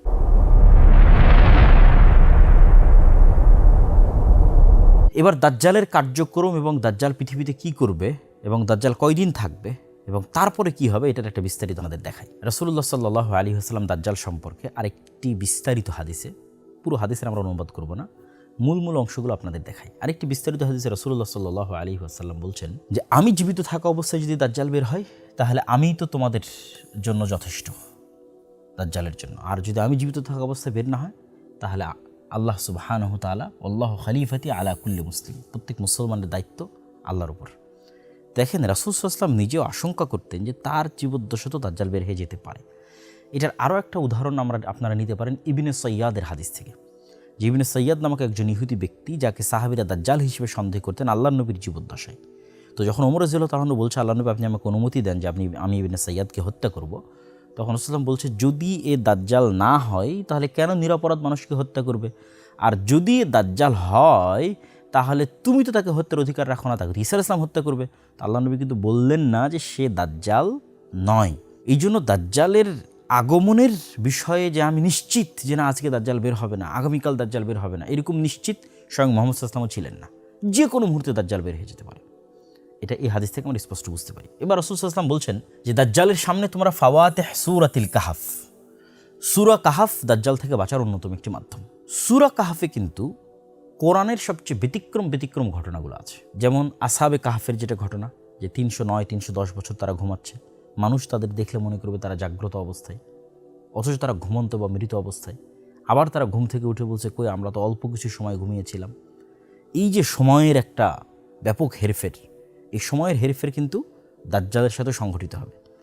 ঠিক তেমন যুলকারনাইনের ঘটনা সূরা কাহফের মধ্যে আছে, এবং কিয়ামতের একমাত্র আলামত যার উল্লেখ কোরআনে আছে সেটা হচ্ছে ইয়াজুজ এবং মাজুজ, যেটা যুলকারনাইনের ঘটনার মধ্যে আছে, আর অন্যগুলোর কিন্তু উল্লেখ নাই। তারপরে আরও একটি ব্যতিক্রম ঘটনা সূরা কাহফে আছে, সেটা হচ্ছে খিজির আলাইহিস সালামের সাথে মুসা ইসলামের সাক্ষাৎ। এটা অন্যতম একটি ব্যতিক্রম ঘটনা। খিজির আলাইহিস সালাম কই থেকে আসলো, কীভাবে দেখা হলো, আবার কোথায় চলে গেল। তো ওই জিনিসগুলোকেও আমরা, এই বিষয়গুলোকেও আমরা দাজ্জাল এবং ইয়াজুজ মাজুজের সাথে আরেকবার কানেক্ট করব। কিন্তু আপাতত এখানে আমরা এতটুকু বলে নিচ্ছি যে সূরা কাহফের গুরুত্ব, কেননা যেই দিন দাজ্জাল বের হবে ওই দিন সূরা কাহফের এই ঘটনাগুলোকে আমরা দাজ্জালের বের হওয়ার সাথে পরিপূর্ণরূপে মিলিয়ে ফেলতে পারবো।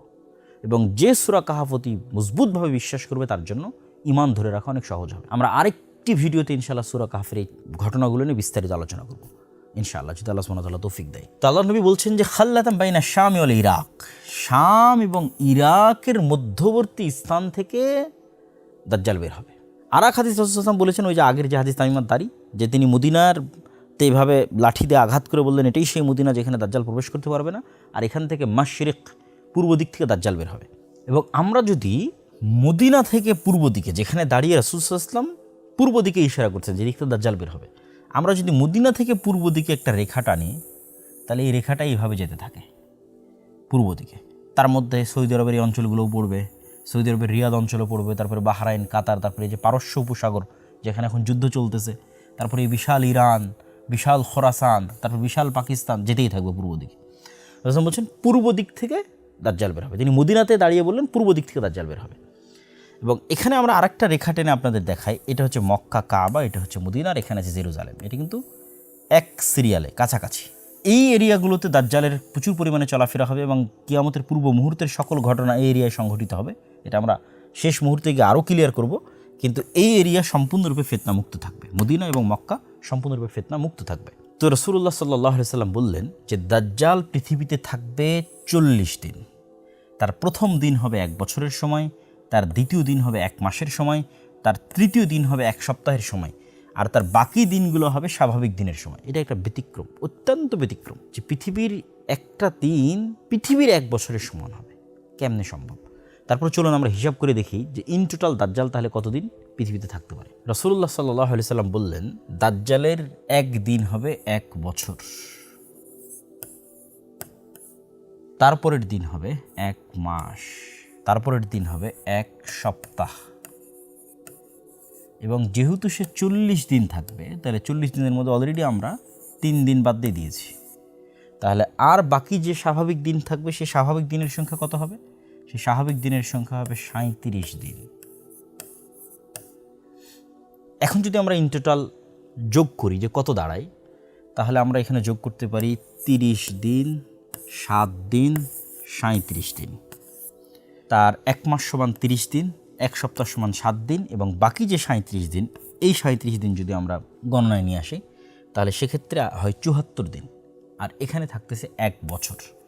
তাহলে 1 বছর 74 দিন সমান, তথা 1 বছর 2 মাস 14 দিন। তবে এখানে আরেকটা প্রশ্ন মাথায় কাজ করতে পারে যে দিন যদি 1 মাসের 1 বছরের হয়, দিন যদি 1 মাসের হয়, দিন যদি 1 সপ্তাহের হয়, রাত কত দিনের হতে পারে? আল্লাহ সুবহানাহু ওয়া তাআলা ভালো জানেন। এই হাদিসে রাসূলুল্লাহ সাল্লাল্লাহু আলাইহি ওয়াসাল্লাম দাজ্জাল সম্পর্কে আরও গুরুত্বপূর্ণ 2টি তথ্য দিয়েছেন। একটি হচ্ছে তার শারীরিক অবকাঠামো সম্পর্কে, আরেকটি তার সফরের দ্রুততার সম্পর্কে। রাসূলুল্লাহ সাল্লাল্লাহু আলাইহি ওয়াসাল্লাম তার শারীরিক অবকাঠামো সম্পর্কে বলেন যে সে হবে কোঁকড়ানো চুল বিশিষ্ট, এবং তার 1 চোখ হবে একটু উঁচু কানা। কোঁকড়ানো চুল বিশিষ্ট এবং 1 চোখ হবে উঁচু কানা।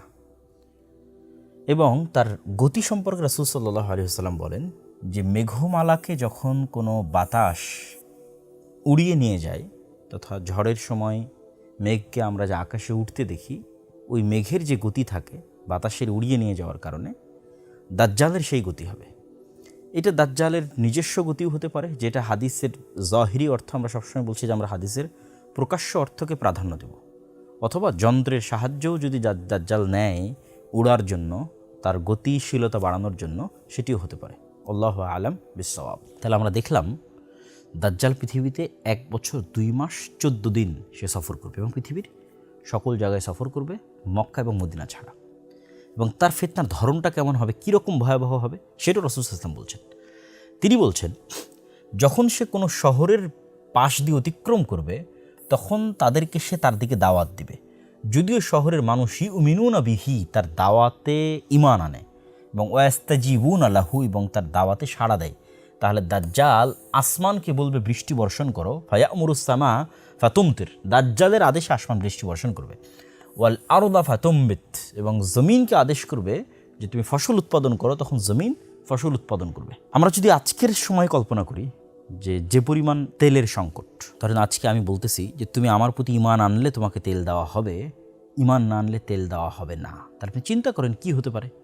বাংলাদেশে যদি আগামী 1 মাস 1 ফোঁটাও তেল না আসে, তাহলে আমাদের দেশের বিদ্যুৎ থেকে শুরু করে, যানবাহন থেকে শুরু করে, মোবাইল কম্পিউটার থেকে শুরু করে সব কিছু আমরা হারিয়ে ফেলবো। এর চেয়েতেও ভয়াবহ বিষয়ের কথা বলা হচ্ছে যে আকাশ বৃষ্টি বর্ষণ করবে দাজ্জালের আদেশ। তেল তো বহু দূরের কথা, জমিন ফসল উৎপাদন করবে দাজ্জালের আদেশ, এবং যে তার প্রতি ঈমান আনবে না তার জন্য সব বন্ধ হয়ে যাবে। এই জন্য এটাকে বলা হয়েছে পৃথিবীর সবচেয়ে ভয়াবহ ফিতনা। এইরকম ভয়াবহ ফিতনা থেকে মানুষ কিভাবে বাঁচবে, এটা আমরা ভিডিওর শেষে আপনাদেরকে বলবো ইনশাল্লাহ, যে কীভাবে মানুষ এই ভয়াবহ ফিতনা থেকে বাঁচবে। এইভাবে যখন এই ফিতনা চলতে থাকবে এবং এই ফিতনায় মুমিন এবং মুসলিমের অতিষ্ঠ হয়ে যাবে, এবং শামের মানুষ তারাও দুর্ভিক্ষে নিপতিত হয়ে যাবে। শামের যে মুজাহিদরা কুস্তুনতুনিয়া বিজয় করলো, আগের হাদিসে দেখলেন, তারাও দুর্ভিক্ষের মধ্যে পড়ে যাবে।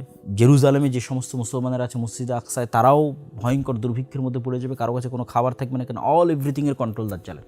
এইরকম ভয়াবহপূর্ণ সময়ে ঈসা আলাইহিস সালাতু ওয়াস সালাম মুসলমানদের মাসীহ হিসেবে, বিপদ থেকে উদ্ধারকারী হিসেবে, মুসলমানদেরকে বিপদ থেকে উদ্ধারকারী হিসেবে ঈসা আলাইহিস সালাম অবতীর্ণ হবেন। ফায়ানজিলু ইনদাল মানারাতিল বাইদা শারকিয়া দিমাশক, সাদা মিনারধারী মসজিদে দিমাশকের, সিরিয়ার রাজধানী দিমাশকে ঈসা ইবনে মারিয়াম নেমে আসবে 2 ফেরেশতার কাঁধে ভর দিয়ে। এবং বিভিন্ন রিওয়ায়াতে আছে এটা হবে ফজরের সালাতের সময়, এবং ইমাম মাহদির নেতৃত্বে যখন মুজাহিদগণ ফজরের সালাতের প্রস্তুতি নেবে তখন। এবার ঈসা আলাইহিস সালাতু ওয়াস সালাম সহ, ইমাম মাহদি সহ, অন্য আর মুজাহিদরা সহ দাজ্জালকে হত্যা করার জন্য রওনা দিবে।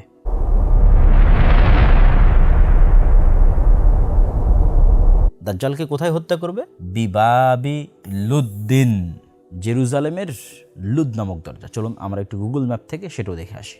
দাজ্জালকে যেই জায়গায় হত্যা করা হবে, যেটি রাসূল সাল্লাল্লাহু আলাইহি ওয়াসাল্লামের হাদিসে আমরা দেখলাম এখনই, যে বাব লুদ, এই নামে ইসরায়েল এখন একটি শহর আছে বাবে লুদ নামে। এই যে আমরা আপনাকে সেটি ইন্ডিকেট করিয়ে দেখাচ্ছি, এটা হচ্ছে তেল আবিব, ইসরায়েলের রাজধানী। ইসরায়েলের রাজধানী তেল আবিবের অতি নিকটে বাবে লুদ নামক জায়গা। এবং বাবে লুদ থেকে জেরুজালেম আপনারা দেখতে পাচ্ছেন, বাবে লুদ থেকে জেরুজালেম দেখতে পাচ্ছি, এবং জেরুজালেম থেকে ডেড সি, এবং ডেড সির পরে আমরা জানি যে আইনে জোগার।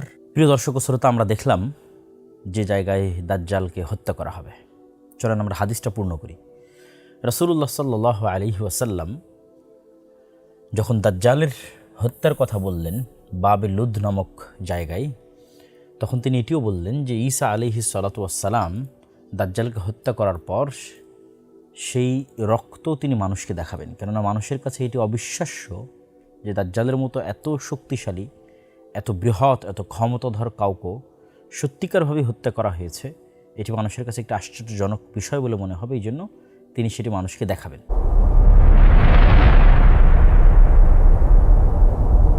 তবে এর চেয়েও আশ্চর্যের বিষয় হচ্ছে যে দাজ্জালের মতো পৃথিবীর সবচেয়ে বড় ভয়াবহ ফিতনাকে পৃথিবী থেকে ধ্বংস করে দেওয়ার পর এমন এক ফিতনার মুখোমুখি হবে ঈসা আলাইহিস সালাতু ওয়াস সালাম এবং তার সঙ্গী সাথী মুমিন মুজাহিদরা, যে ফিতনা মোকাবেলার সক্ষমতা দাজ্জালকে হত্যাকারী ঈসা আলাইহিস সালামেরও থাকবে না। একথা আমি বলিনি, রাসূল সাল্লাল্লাহু আলাইহি ওয়াসাল্লাম বলছেন। তিনি বলছেন, আল্লাহ বলেন, আল্লাহ ঈসা আলাইহিস সালামের কাছে ওহী করবেন, ইন্নী কদ আখরাজতু ইবাদান লি, আমার কিছু বান্দা, মানে আদমের সন্তান, আমার কিছু বান্দা আমি বের করে দিয়েছি, লা ইয়াদানি লি আহাদিম বিকিতালিহিম, কারো পক্ষেই সম্ভব নয় যে তাদের সাথে মোকাবেলা করবে।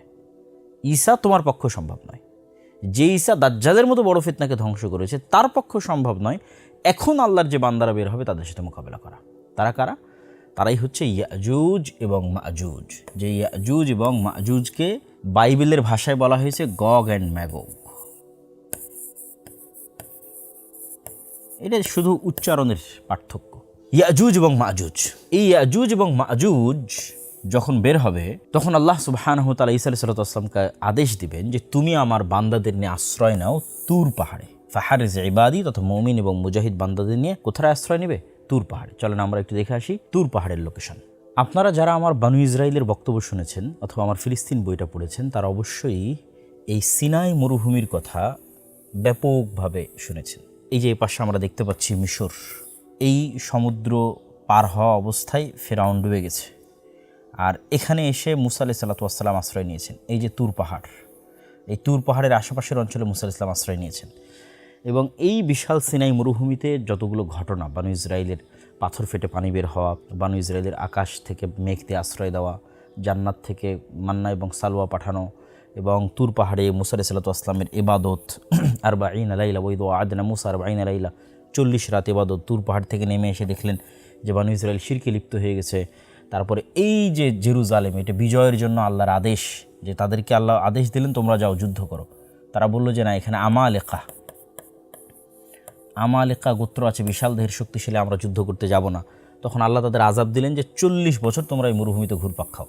ইতিহুনা ফিল আরদি 40 সানা, এই মরুভূমিতে। তো এই সিনাই মরুভূমিরই একটা বড় অংশ হচ্ছে তুর পাহাড়, যেটা মুসা আলাইহিস সালাতু ওয়াস সালামের স্মৃতির সাথেও সম্পৃক্ত। এই তুর পাহাড়, এই সিনাই মরুভূমি। আর আমরা দেখলাম যে এখনই ঈসা আলাইহিস সালাতু ওয়াস সালাম দাজ্জালকে কোথায় হত্যা করলেন? বাবে লুদ নামক এরিয়ায়। আমি ম্যাপটা এখানে একটু ঘুরিয়ে ধরেছি যাতে একসাথে আপনাদের দাজ্জালের হত্যার জায়গা এবং যেখানে ইয়াজুজ মাজুজ বের হলে আশ্রয় নিতে বলছে আল্লাহ, সেই জায়গাটা আপনাদের দেখাতে পারি। এই যে তুর পাহাড় দেখতে পাচ্ছেন, এতে পাশে আছে মিশর, এই যে কায়রো, এতে এটা হচ্ছে জেরুজালেম বা ফিলিস্তিন বা শাম, আরজু শাম, এটা সিনাই মরুভূমি। আর এই যে তেল আবিবের নিকটস্থ জায়গা বাবে লুদ। এখানে দাজ্জালকে হত্যা করার পর আল্লাহ আদেশ দিবেন তুমি মুমিনদের নিয়ে আশ্রয় নাও এই যে তুর পাহাড়ে, এই তুর পাহাড়ে আশ্রয় নাও। আর আমার এক সৃষ্টি বের হবে, যে সৃষ্টির সাথে কেউই পারবে না। তো আমরা দেখছিলাম ইয়াজুজ এবং মাজুজ বের হবে এবং ঈসা আলাইহিস সালাতু ওয়াস সালাম মুমিনদের নিয়ে তুর পাহাড়ে আশ্রয় নেবে। ইয়াজুজ এবং মাজুজের প্রথম দল বুহাইরা তাবারিয়া, ওই সেম সি অফ গ্যালিলি আপনাদের দেখিয়েছি, ওটা অতিক্রম করার সময় সেটা সম্পূর্ণ পানি তারা পান করে নেবে। এই হাদিস থেকে একটা বিষয় আমাদের প্রশ্নবোধক চিহ্ন তৈরি হয়, যে দাজ্জাল যখন জিজ্ঞেস করলো যে এই বুহাইরা তাবারিয়ায় অচিরে একদিন পানি থাকবে না, তো অনেকেই মনে করে যে বুহাইরা তাবারিয়ার পানি দাজ্জাল বের হওয়ার আগেই শেষ হয়ে যাবে। তো দাজ্জাল বের হওয়ার আগে যদি সি অফ গ্যালিলি বা বুহাইরা তাবারিয়ার পানি শেষ হয়ে যায়, তাহলে ইয়াজুজ মাজুজ কীভাবে বুহাইরা তাবারিয়ার পানি পান করে? এটা একটা প্রশ্নবোধক। সুতরাং ওই হাদিসের অর্থ এরকম মনে করা, একদম ফাইনাল করে ফেলা যে দাজ্জাল বের হওয়ার আগেই নাখাল বাইসানের সকল খেজুর শেষ হয়ে যাবে, দাজ্জাল বের হওয়ার আগেই বুহাইরা তাবারিয়ার পানি শেষ হয়ে যাবে, একদম নির্ধারিত করে ফেলা, এইটার আসলে কোনো দলিল কোরআন এবং হাদিসে পাওয়া যায় না।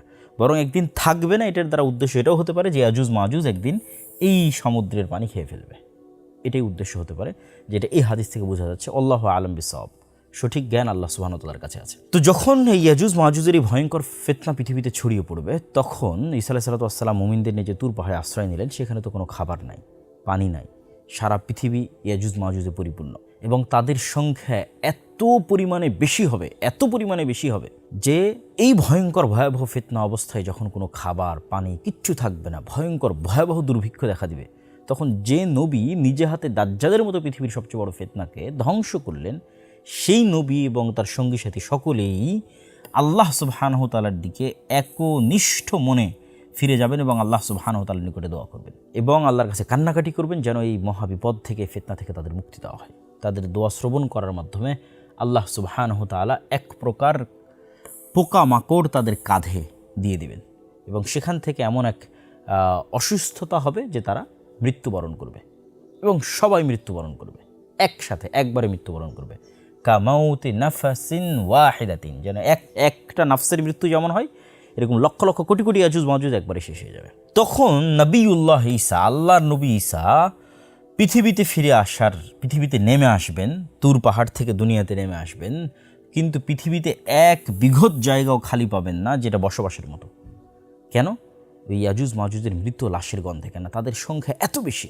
ইয়াজুজ মাজুজের সংখ্যাধিক্য বুঝতে গিয়ে একটা হাদিস আমরা সামনে রাখতে পারি, যে হাদিসে রাসূলুল্লাহ সাল্লাল্লাহু আলাইহি ওয়াসাল্লাম বলছেন যে আদম সন্তানের প্রতি 1000-এ 999 জন জাহান্নামী বা জাহান্নামে যাবে। তখন সাহাবীরা অতি চিন্তিত হয়ে যায়। এখানে রাসূল সাল্লাল্লাহু আলাইহি ওয়াসাল্লাম বলছেন মিন কুল্লি আলফিন 999, প্রত্যেক 1000 থেকে 999 জন। তখন সাহাবীরা চিন্তিত হয়ে জিজ্ঞেস করলেন, আল্লাহ নবী, তাহলে আমাদের কী অবস্থা হবে? তখন রাসূল সাল্লাল্লাহু আলাইহি ওয়াসাল্লাম বললেন যে তোমাদের চিন্তার কোনো কারণ নেই, কেননা এই 999 জনের একজন হবে তোমাদের মধ্যে থেকে এবং বাকিরা হবে ইয়াজুজ এবং মাজুজ থেকে, তথা তাদের জাহান্নামে যত মানুষ জাহান্নামে যাবে তার একটা বড় অংশ হবে ইয়াজুজ এবং মাজুজ। একদম আদম থেকে নিয়ে কিয়ামত পর্যন্ত যত মানুষ জাহান্নামে যাবে তার একটা বড় অংশ হবে ইয়াজুজ মাজুজ। তাহলে ইয়াজুজ মাজুজের সংখ্যা কত হতে পারে? আল্লাহু আকবার। তো মৃত লাশের গন্ধে এক বিঘত জায়গাও খালি থাকবে না। তখন তারা পুনরায় দ্বিতীয়বারের ন্যায় আল্লাহ সুবহানাহু ওয়া তাআলার নিকট একনিষ্ঠ মনে দোয়া করবেন, কান্নাকাটি করবেন। তখন এবার দ্বিতীয়বার তাদের দোয়া কবুল করে আল্লাহ সুবহানাহু ওয়া তাআলা এক প্রকার পাখি পাঠাবেন, যে পাখির কথা রাসূলুল্লাহ সাল্লাল্লাহু আলাইহি সাল্লাম বলছেন, কাআনাকিল বুখতি। বুখত গোত্রের উটগুলো যেমন তাদের কুঁচগুলো যেমন খুবই উঁচু, ওইরকম খুবই উঁচু কুঁচ বিশিষ্ট এক প্রকার পাখি আল্লাহ সুবহানাহু ওয়া তাআলা পাঠাবেন। এই পাখিগুলো এই ইয়াজুজ মাজুজের লাশগুলোকে বহন করবে এবং আল্লাহ যেখানে চাইবেন সেখানে ফেলে দেবে। উত্তর মেরু, দক্ষিণ মেরু, যে কোনো জায়গা যেখানে হয়তো মানুষ বসবাস করে না, সাইবেরিয়া, বরফ আচ্ছাদিত, যেটা মানুষের যাওয়া এবং আসার বাইরে, আল্লাহ সুবহানাহু ওয়া তাআলা যেখানে ভালো মনে করবেন সেখানে গিয়ে তারা ফেলে দেবে। এবং পৃথিবীকে বসবাস উপযোগী করার জন্য আল্লাহ সুবহানাহু ওয়া তাআলা আসমানকে আদেশ দিবেন বৃষ্টি বর্ষণ করার জন্য, এবং সারা পৃথিবী বৃষ্টি বর্ষণ হয়ে ধুয়ে মুছে সাফ হয়ে যাবে। ধুয়ে মুছে সাফ হয়ে যাওয়ার পর এবার আল্লাহ সুবহানাহু ওয়া তাআলা জমিনকে আদেশ দিবেন, তোমার মধ্যে যা বরকত আছে সব উৎপন্ন করে দাও। আসমানকে আদেশ দিবেন, যা বরকত আছে সব অবতীর্ণ করে দাও। তথা জমিনে এমন ফসল উৎপাদন হবে যে একটা ডালিম, একটা গ্রাম, একটা বংশ, একটা গাভীর দুধ, একটা গ্রাম, একটা বংশ, এত পরিমাণে রহমত এবং বরকতে পৃথিবী পরিপূর্ণ হয়ে যাবে। এবং রাসূলুল্লাহ সাল্লাল্লাহু আলাইহি ওয়াসাল্লামের ভাষা অনুযায়ী বিভিন্ন রিওয়ায়াতে, কোনো রিওয়ায়াতে 7 বছর, কোনো রিওয়ায়াতে 10 বছর এই সময়টি চলমান থাকবে। এই সময়ের পরে আল্লাহ সুবহানাহু ওয়া তাআলা একটি ঠান্ডা বাতাস পাঠাবেন, শীতল হাওয়া। এই সময়টা হবে পৃথিবীর শান্তি, নিরাপত্তায় পরিপূর্ণ। কোনো মারামারি, কোনো গণ্ডগোল, কোনো যুদ্ধাস্ত্র, কোনো তরবারি, কোনো তীর, ধনুক কিচ্ছু প্রয়োজন হবে না মানুষের। শুধু আরাম এবং শান্তির হবে এই সময়টা, ন্যায় এবং ইনসাফের। তারপর একটি শীতল বাতাসে আল্লাহ সুবহানাহু ওয়া তাআলা সকল মুমিনকে রিহান তাইয়্যিবা, এক শীতল বাতাস আল্লাহ পাঠাবেন। এই শীতল বাতাসে রূহা কুল্লি মুমিনিন ওয়া কুল্লি মুসলিমিন, সকল মুমিন, সকল মুসলিম মারা যাবে। শুধু কারা বাকি থাকবে? শিরারুন নাস, ফাসিক এবং ফাজের মানুষেরা বাকি থাকবে। এই ফাসিক এবং ফাজের মানুষদের উপরই একটা সময় গিয়ে কিয়ামত কায়েম হবে। কতদিন পরে ওটাও আল্লাহ সুবহানাহু ওয়া তাআলা ভালো জানেন, ওটাও আমরা জানি না। কিন্তু ওই সময়গুলো সেই সময় যখন কোরআন থাকবে না, কালিমা লা ইলাহা ইল্লাল্লাহ থাকবে না, আল্লাহর নাম উচ্চারণ করার মতো কেউ থাকবে না, মক্কায় হজ হবে না, কাবা ঘর ধ্বংস হয়ে যাবে। ওই সময়গুলো হচ্ছে সেই সময় যখন মানুষ কুকুর শ্রীগালের ন্যায় খোলা মাঠে যৌন মিলনে লিপ্ত হবে, কোনো লজ্জাবোধ কাজ করবে না। এই যে ভয়ঙ্কর ভয়াবহ যে সময়গুলো, এই সময়গুলো ঈসা আলাইহিস সালামের আগমনের পূর্বের সময় নয়। ঈসা আলাইহিস সালামের আগমনের পূর্ব পর্যন্ত, দাজ্জালের আগমনের পূর্ব পর্যন্ত কোরআন থাকবে, হাদিস থাকবে, দ্বীনের জ্ঞান থাকবে, মসজিদ থাকবে, মাদ্রাসা থাকবে, হজ থাকবে, ওমরা থাকবে, লা ইলাহা ইল্লাল্লাহ থাকবে, সব থাকবে, জিহাদ থাকবে, মুজাহিদ থাকবে, সবই থাকবে। আর এই যে যেগুলো একদম না থাকা, পরিপূর্ণ খারাপে পরিপূর্ণ হয়ে যাবে পৃথিবী, এটা হবে ঈসা আলাইহিস সালামের মৃত্যুর পরে। আর ঈসা আলাইহিস সালামকে কবর দেওয়া হবে মুহাম্মদ সাল্লাল্লাহু আলাইহি ওয়াসাল্লামের পাশে। আমরা যদি রাসূলুল্লাহ সাল্লাল্লাহু আলাইহি ওয়াসাল্লামের কবর দেখি মসজিদে নববীতে, তাহলে আমাদের কাছে একটি বিষয় স্পষ্ট হবে যে এখানে রাসূলুল্লাহ সাল্লাল্লাহু আলাইহি ওয়াসাল্লামের কবর। আমরা কল্পনা করি যে এখানে রাসূল সাল্লাল্লাহু আলাইহি ওয়াসাল্লামের কবর আছে। রাসূল সাল্লাল্লাহু আলাইহি ওয়াসাল্লাম থেকে আরেকটু রাসূলের কাঁধ বরাবর জায়গা থেকে আবু বকর রাদিয়াল্লাহু আনহুর কবর, তার থেকে আরেকটু পিছনে তার কাঁধ বরাবর ওমর রাদিয়াল্লাহু আনহুর কবর, এইভাবে। আর রাসূল সাল্লাল্লাহু আলাইহি ওয়াসাল্লামের এই পাশের জায়গা খালি আছে, এই পাশে কারো কবর নাই, এই পাশে আবু বকর এবং ওমরের কবর। এই যে পাশে রাসূল সাল্লাল্লাহু আলাইহি ওয়াসাল্লামের খালি জায়গা আছে, ঈসা আলাইহিস সালাতু ওয়াসসালামকে দাফন করা হবে এবং কবর দেওয়া হবে তার মৃত্যুর পর।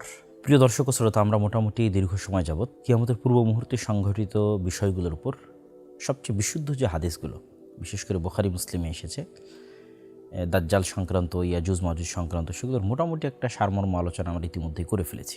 আরও কয়েকটি বিষয়ে আমাদের মধ্যে ব্যাপকভাবে আলোচিত হয়, সেগুলোর প্রতিও ইঙ্গিত না করলেই নয়। তার মধ্যে একটি হচ্ছে যে ইমাম মাহদী।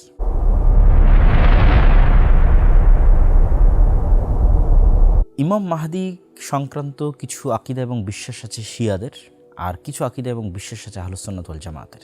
শিয়াদের বিশ্বাস হচ্ছে তাদের ইসনা আশার 12 ইমাম, পবিত্র ইমাম, তাদের মধ্যে 12তম ইমাম তিনি নিজেকে অদৃশ্য করে নিয়েছেন, কোনো পাহাড়, কোনো গার, কোনো এরকম কোথাও তিনি অদৃশ্য অবস্থায় আছেন। এই জন্য তারা বলে আল মাহদি আল মুনতাজার, তথা তিনি পৃথিবীতেই আছেন, তার অপেক্ষা তারা করতেছে এবং সেই মাহদির জন্য তারা কামনা করে বা সেই মাহদিকে তারা চায় যে সে দ্রুত ফিরে আসুক। আহলুস সুন্নাত ওয়াল জামাতের ক্ষেত্রে ইমাম মাহদির বিষয়ে এরকমের কোনো আকীদা বা বিশ্বাস নাই, বা এই বিষয়গুলো সম্পূর্ণরূপে একটি ভ্রান্ত আকীদা এবং বিশ্বাসের অংশ।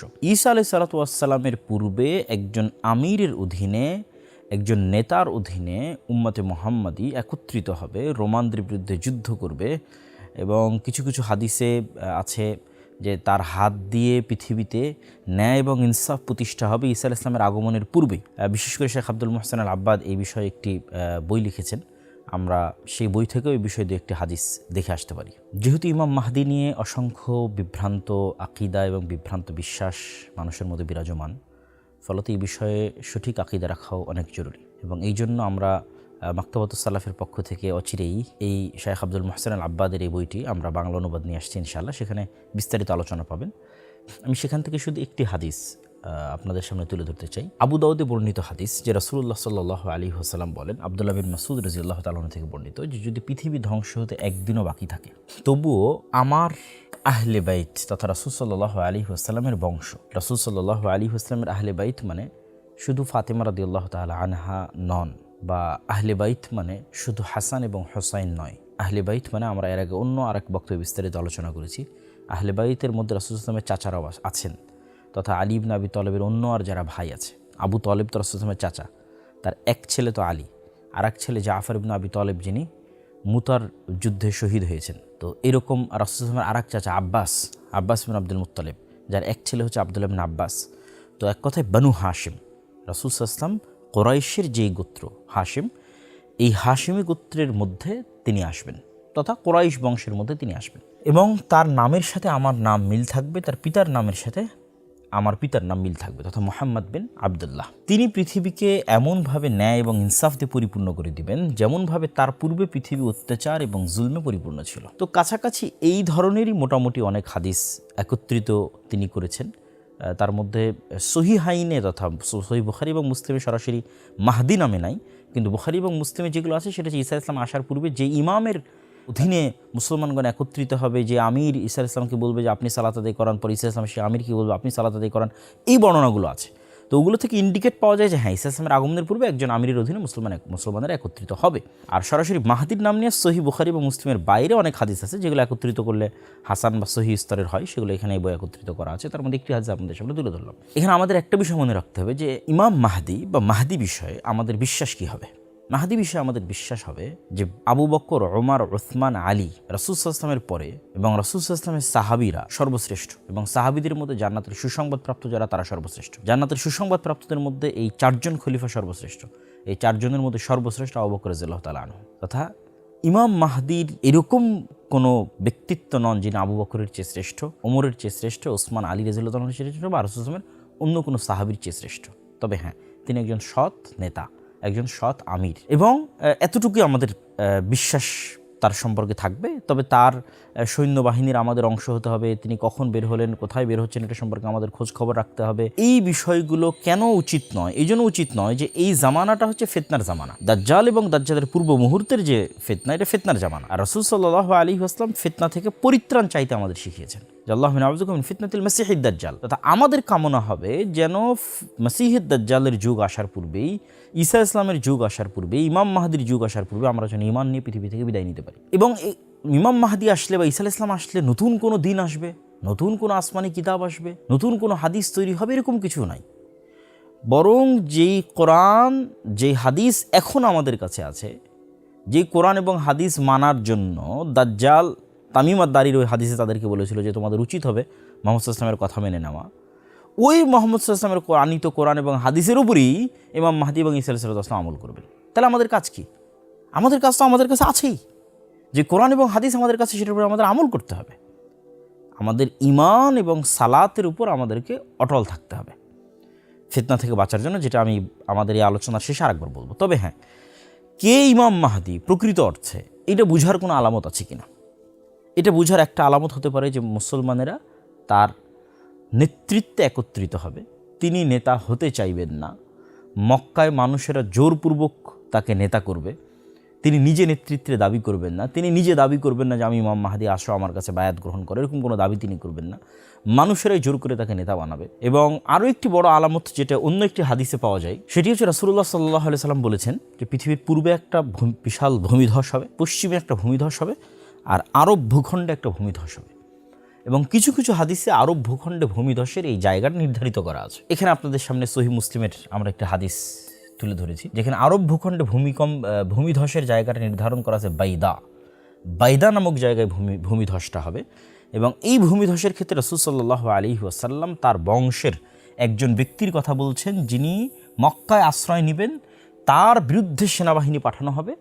ওই সেনাবাহিনী এই বাইদা নামক জায়গায় ভূমিধসের শিকার হবে। তো হাদিসের সিঙ্ক্রোনাইজেশনে মনে হচ্ছে যে রাসূল সাল্লাল্লাহু আলাইহি ওয়াসাল্লাম কুরাইশ বংশের যে ব্যক্তির কথা বলছেন যে মক্কায় আশ্রয় নেবে, সেটাই হয়তো আমরা যে ইমাম মাহদির কথা বলতেছি তিনি হতে পারেন। তথা যখন আমরা দেখব যে জাজিরাতুল আরবে একটা ভূমিধস হয়েছে, যেই ভূমিধসে পুরো অংশ মাটির নিচে ঢুকে গেছে, এবং সেটা যদি বাইদা নামক জায়গায় হয়, যদিও বর্তমান সৌদি আরবে বাইদা নামে অসংখ্য জায়গা আছে, তারপরও আধুনিক যুগের বিশ্লেষকগণ একটা জায়গাকে এই হাদিসের সাথে কানেক্টেড করেছেন, সেটা আমরা দেখাচ্ছি। এই জায়গায় হবে নিশ্চিত এটা বলাও কঠিন।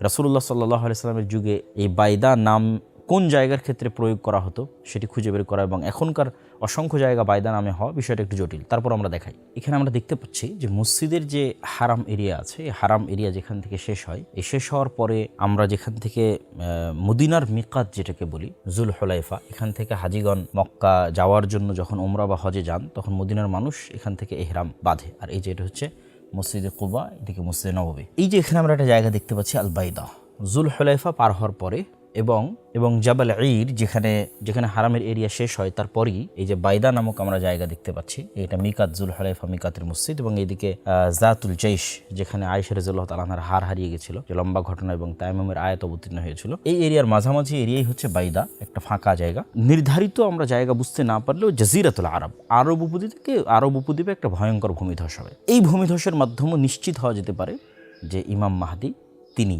এখানে আরও একটি বিষয় প্রশ্নবোধক চিহ্ন থেকে যায়, সেটি হচ্ছে আসফাহানের ইহুদিরা। এই হাদিসটাও আমাদের জানা দরকার।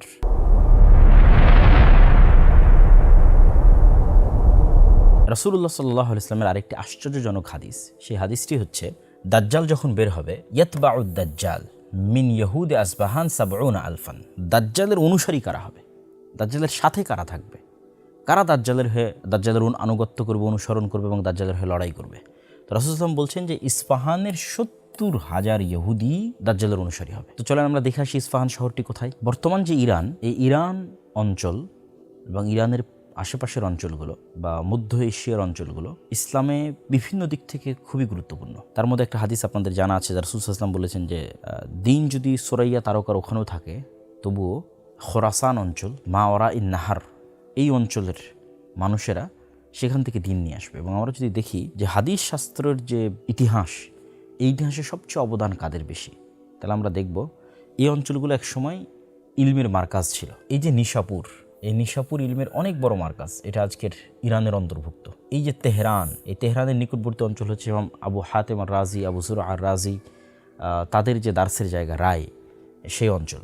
তারপর আসবাহান, এখান থেকে অসংখ্য আলেম ওলামা বের হয়েছে, আবু নুআইম আল আসবাহানি থেকে শুরু করে আরও অসংখ্য আলেম ওলামা, যেমন নিশাপুরি ইমাম হাকিম, অনেক বড় মুহাদ্দিস, মুস্তাদরাক হাকিমের লেখক। তো এই অঞ্চলগুলো থেকে যদি আমরা আরও একটু মাওয়ারা ইন নাহার তথা আমুদরিয়া এবং শিরদরিয়ার ওইদিকে যাই, তাহলে দেখবো ইমাম বুখারী, ইমাম মুসলিম নিজে নিশাপুরের, ইমাম বুখারী, মুসলিম, আবু দাউদ, নাসাই, তিরমিজি, তারা সব এই অঞ্চল থেকে তাদের আগমন ঘটেছে। কিন্তু এই অঞ্চল সম্পর্কেই রাসূলুল্লাহ সাল্লাল্লাহু আলাইহি ওয়াসাল্লামের আরেকটি ব্যতিক্রম হাদিস, যেটি আমরা কিছুক্ষণ আগে শুনলাম, যে এই আসফাহান থেকে ৭০,০০০ ইহুদি কিয়ামতের পূর্ব মুহূর্তে দাজ্জালের অনুসারী হবে। সুতরাং এটি একটি চমকে দেওয়ার মতো বিষয় যে এখন আসফাহান একটি ইরান শাসিত অঞ্চল এবং একটি শিয়া শাসিত অঞ্চল। হয়তো অদূর ভবিষ্যতে, আল্লাহ আলম, আল্লাহ ভালো জানে, ৭০,০০০ মানে তো অনেক মানুষ, তথা অদূর ভবিষ্যতে এরকমও হতে পারে যে আজকের যে ইসরায়েল বা আজকের যে জেরুজালেম, সেখান থেকে ইহুদিরা সব বিতাড়িত হয়ে আসফাহানে গিয়ে আশ্রয় নিল, এবং যখন দাজ্জাল বের হচ্ছে তখন আসফাহানের সকল ইহুদি দাজ্জালের অনুসারী হচ্ছে। হতেও পারে, আল্লাহ আলম, আল্লাহ সুবহানাহু ওয়া তাআলা ভালো জানে।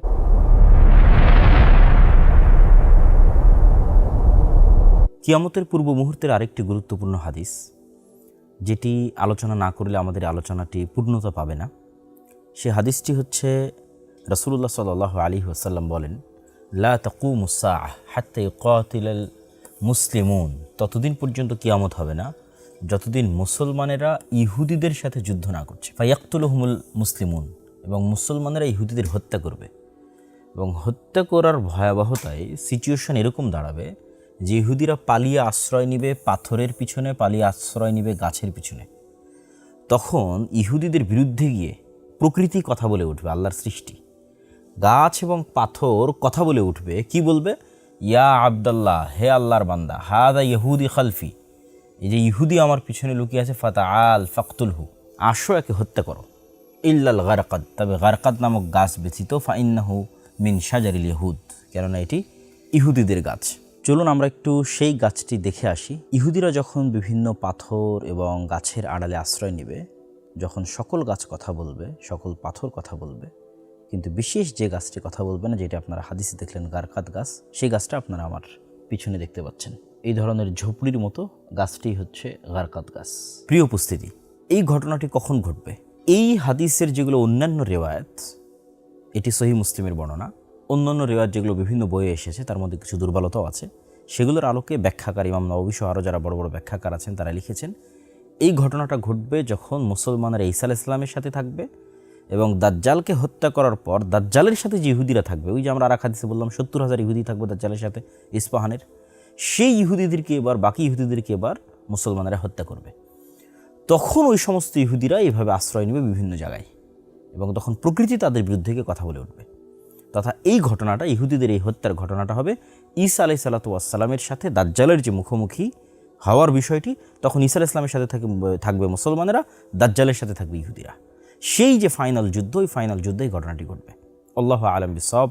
আল্লাহ সুবহানাহু ওয়া তাআলা বেশি জানেন এবং ভালো জানেন।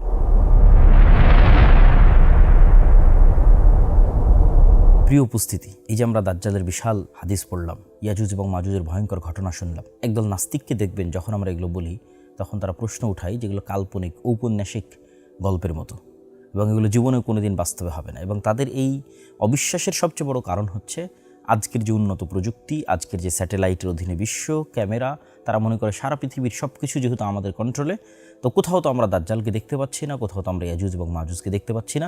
সুতরাং এগুলো সব মিথ্যা হাদিস, মিথ্যা তথ্য এবং মিথ্যা কথা, যার প্রতি মুসলমানেরা পাগলের মতো বিশ্বাস স্থাপন করছে।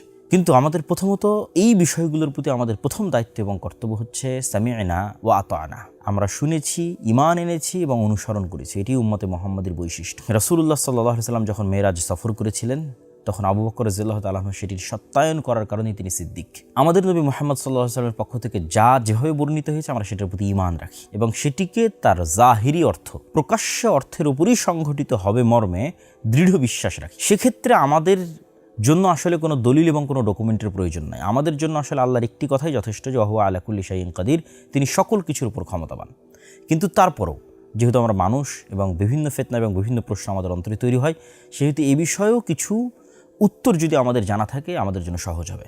আমাদের জন্য প্রথম উত্তর হচ্ছে যে অতীত, পৃথিবীর অতীতে এই ধরনের ভয়ঙ্কর এবং ভয়াবহ ঘটনার চেয়ে হাজারো ভয়ঙ্কর এবং ভয়াবহ ঘটনা ঘটেছে। যে ভয়ঙ্কর এবং ভয়াবহ ঘটনাগুলো, ওই ঘটনার প্রতি যদি আমার ঈমান আনা সহজ হয়, তাহলে এই ঘটনার প্রতি ঈমান আনা আমার জন্য অনেক ইজি।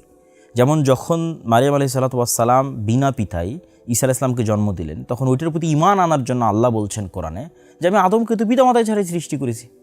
তা আদমকে যদি পিতামাতা ছাড়াই সৃষ্টি করতে পারি, তাহলে পিতা ছাড়া ঈসাকে কেন সৃষ্টি করতে পারবো না? আগেরটা তো বেশি ভয়ঙ্কর।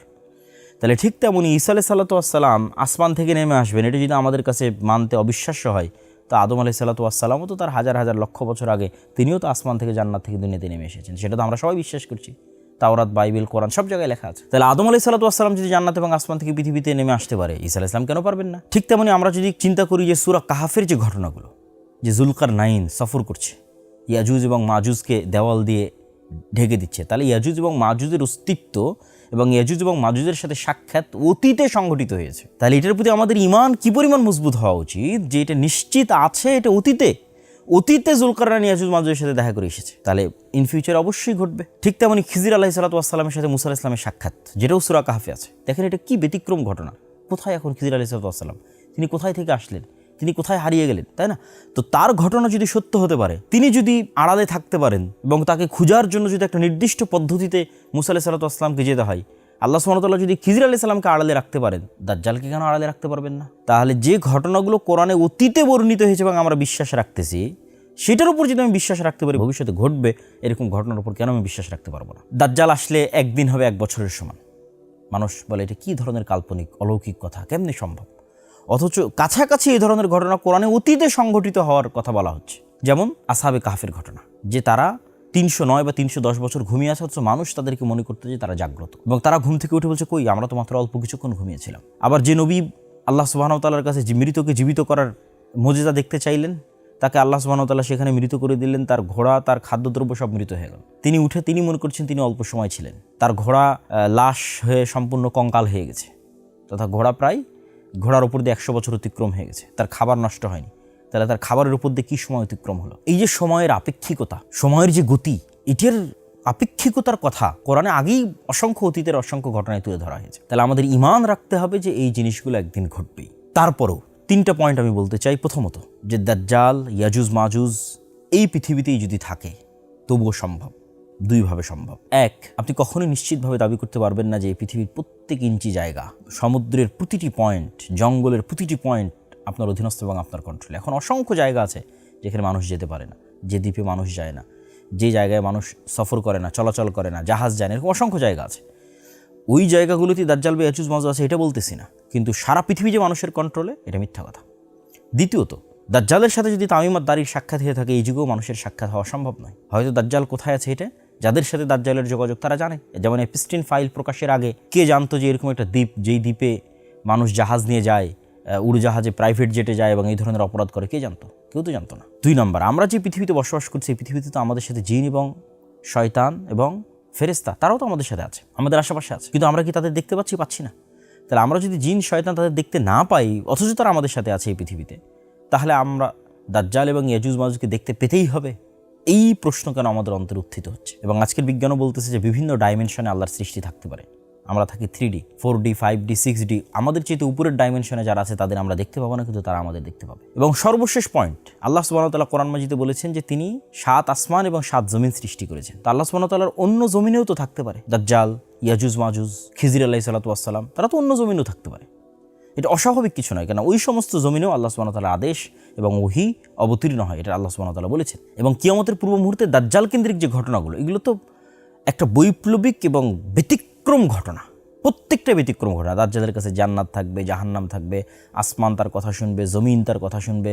দাজ্জালের উপস্থিতিও একটা ব্যতিক্রম ঘটনা, যার ফলশ্রুতিতে পৃথিবীতে এত ব্যাপক পরিবর্তন হবে যে পৃথিবীর একদিন হবে 1 বছরের সমান। সুতরাং এই বিষয়গুলোকে যদি আমরা একটা আরেকটার সাথে রিলেট করি, তাহলে আমরা বুঝতে পারবো যেখানে অসম্ভব বলে কোনো কিছু নাই, আর আল্লাহ সুবহানাহু ওয়া তাআলা সকল কিছুর উপর ক্ষমতাবান। সুতরাং এই ধরনের বিশ্বাস স্থাপন করা যে দাজ্জাল মানে এআই, দাজ্জাল মানে আমেরিকা, দাজ্জাল মানে অন্য কিছু, দাজ্জাল মানুষ নয়, বা ইয়াজুজ মাজুজ মানে অন্য কিছু, অন্য কেউ, জি না, ইয়াজুজ মাজুজ আদমের সন্তান, দাজ্জালও আদমের সন্তান। হাদিসে এবং কোরআনে যেভাবে বলা আছে সেভাবেই সংঘটিত হবে, এটি আমাদের ঈমান থাকতে হবে। আল্লাহ সুবহানাহু ওয়া তাআলা আমাদের কবুল করুক, আল্লাহুম্মা আমিন।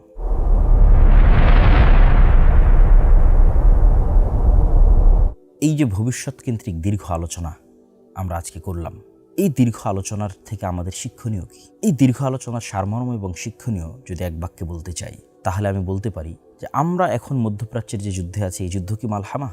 এক বাক্যে উত্তর যে না, এটি মালহামা নয়। মালহামা কোথায় হবে? সিরিয়ায় হবে। মালহামা মানে হচ্ছে গোস্ত নিয়ে টানাটানি এবং গোস্ত খাওয়া, গোস্ত ছিঁড়া, তথা সামনাসামনি তরবারি দিয়ে হত্যা হবে, সামনাসামনি তীর দিয়ে হত্যা হবে, বম দিয়ে নয়, মালহামা। এবং ভয়ঙ্কর ভয়াবহ হত্যা হবে, সেটা সিরিয়ার মাটিতে হবে, যা বিস্তারিত আমরা আলোচনা করেছি। তাহলে এখনকার ফিতনাগুলো অনেক কিছুই কিয়ামতের পূর্ব মুহূর্তের ছোটো ছোটো ফিতনা আছে। যেমন আমরা আপনাদের সামনে তুলে ধরেছি যে আরবের প্রত্যেক ঘরে ফিতনা প্রবেশ করবে। সুতরাং এখনকার যে ফিতনাগুলো, এগুলো মালহামার পূর্বের ছোটোখাটো ফিতনা হতে পারে। কতদিন পরে কখন মালহামা হবে সেটা আমরা কেউ জানি না, কিন্তু মালহামা হবে। এবং সম্ভবত মালহামা হওয়ার পূর্বেই মুসলমানেরা জেরুজালেম বিজয় করবে, ইমাম মাহদি প্রকাশ পাবে, এবং ইমাম মাহদির নেতৃত্বেই শাম বা সিরিয়ার মাটিতে মালহামা হবে। তারপরে তাদের বিজয় অভিযান আরও সামনের দিকে চলতে থাকবে, কুস্তুনতুনিয়া বিজয় করবে, রোম বিজয় করবে। এরকম মুহূর্তে তাদের বিজয় অভিযান থামানোর জন্য শয়তান অদৃশ্য থেকে আওয়াজ দিবে, দাজ্জাল বের হয়েছে। আর এইরকম মুহূর্তেই যখন তারা দামেশকে ফিরে আসবে, এদিকে দাজ্জালও বের হবে, ওদিকে ঈসা আলাইহিস সালামও নামবে। দাজ্জাল বের হওয়ার পর প্রায় 1 বছর মুসলমানেরা ভয়ঙ্কর কষ্ট, দুঃখ, খাবারবিহীন একটা ভয়ঙ্কর বিভীষিকাময় পরিস্থিতি অতিক্রম করবে। তারপরে ঈসা আলাইহিস সালামের মাধ্যমে দাজ্জাল নিহত হবে।